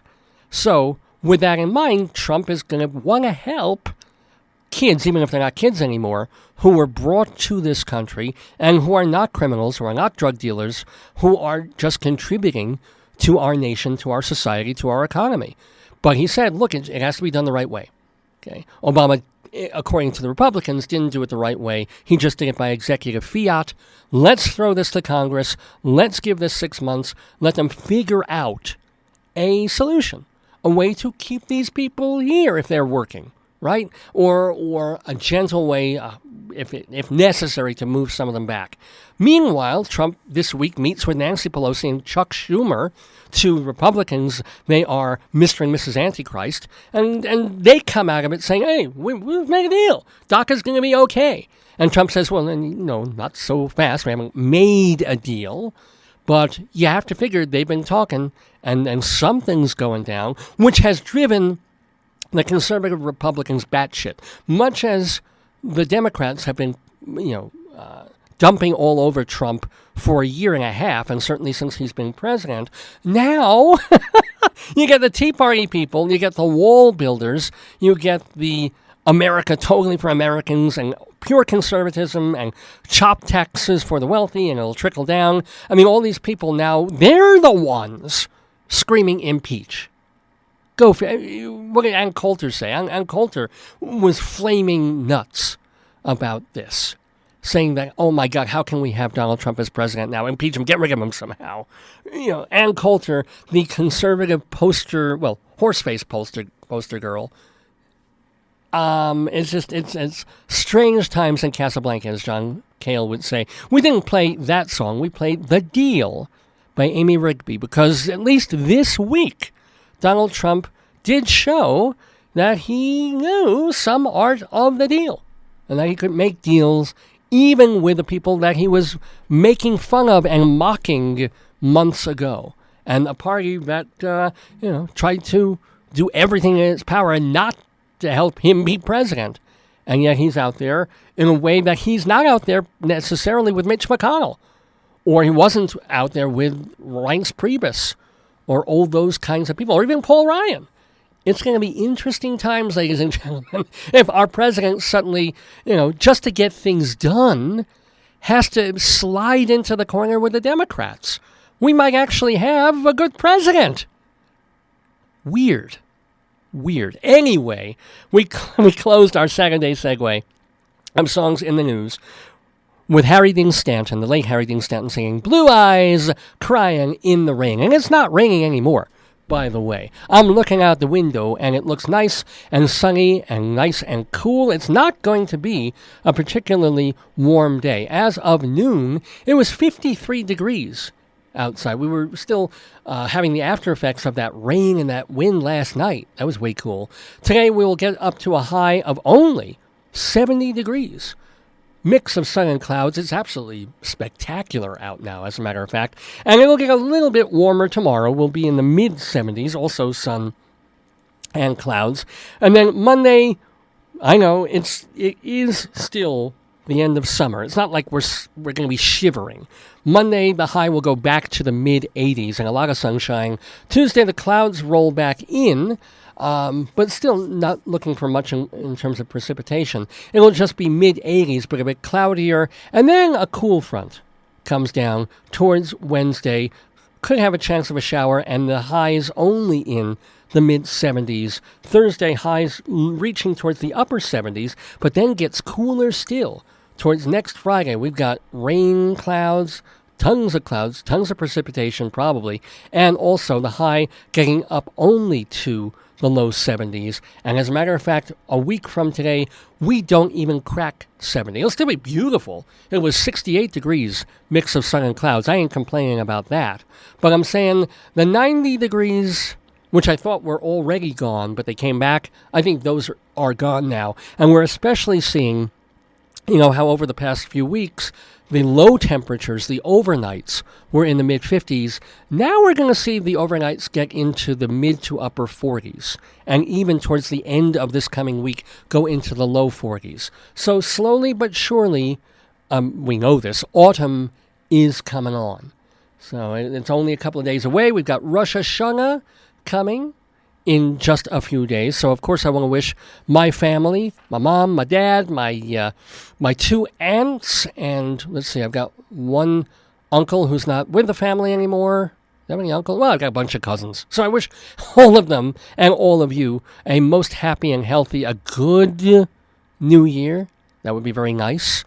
And what else? Well, I want to thank some folks. I want to thank my darling and adorable wife, amazing wife, Joyce, for joining me on the first part of this radio broadcast, and also for bringing me the cookies and cream shake that carried me through all the way to 1:45. And what else?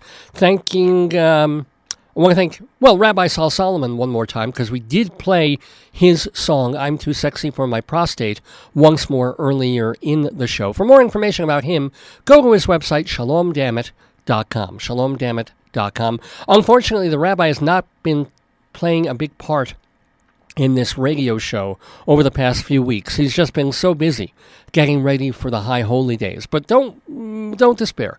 I'm pretty sure the rabbi will be back with us in limited capacity in the weeks ahead, doing some interviews, maybe doing some rabbinical reflections. But if you're going through withdrawals, if you need some rabbi, shalomdammit.com is the place to go. It's got all his rabbinical reflections you can read or listen to. It also has 10 wonderful episodes of his TV show from about 8 or 9 years ago on Long Island, and even the full uncut early version of his solo stage show, Shalom Dammit, An Evening with Rabbi Sal Solomon, co-featuring Richard Shore on the piano. That was recorded at the Richmond Shepherd Theater in 2011 or 12. I'm forgetting which. But you're going to want to see that if you never have. It's pretty amazing. So all of that at shalomdammit.com. Thank you very much to Jason and the other the other folks who are running UNC Radio for keeping the equipment going. We're 4 weeks now into the fall semester here at UNC.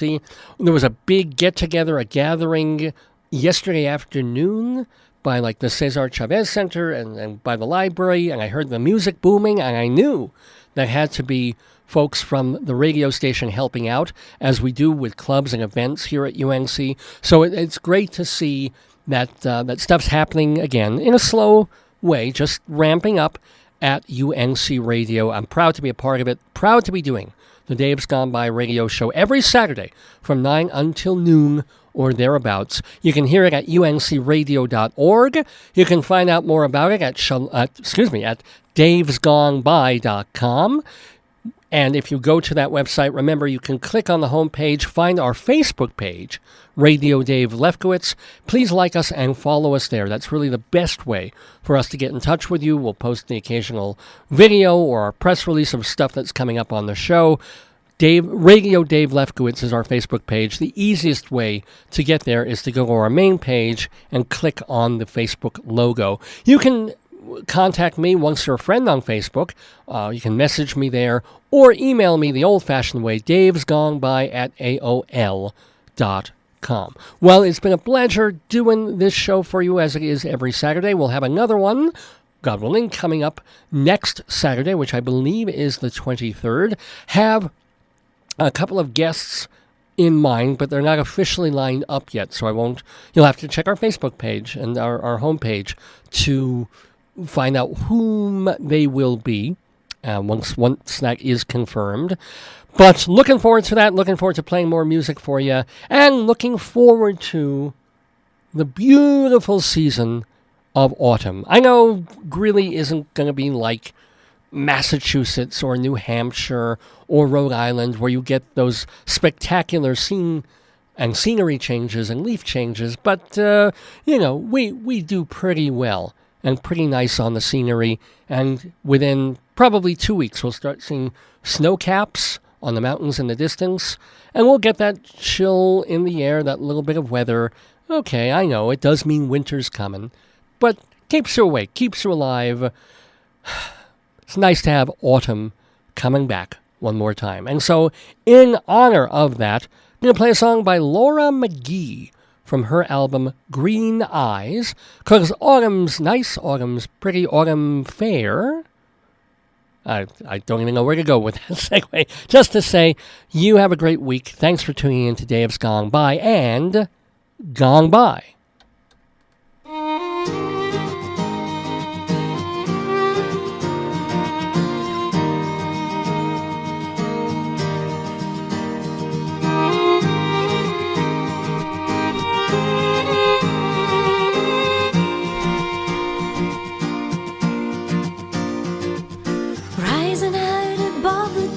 Caught me unaware, like a big moon rising above an autumn fair. Never in a month of Sundays, nothing could compare. Take your raven eyes and auburn hair, standing there. Was it for the leaving or the taking or the bread? Or the nights of lying with the wine upon the bed? It was everlasting, or so I thought, my dear. I like the moon rising or the stars shining clear.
Sadness tearing me.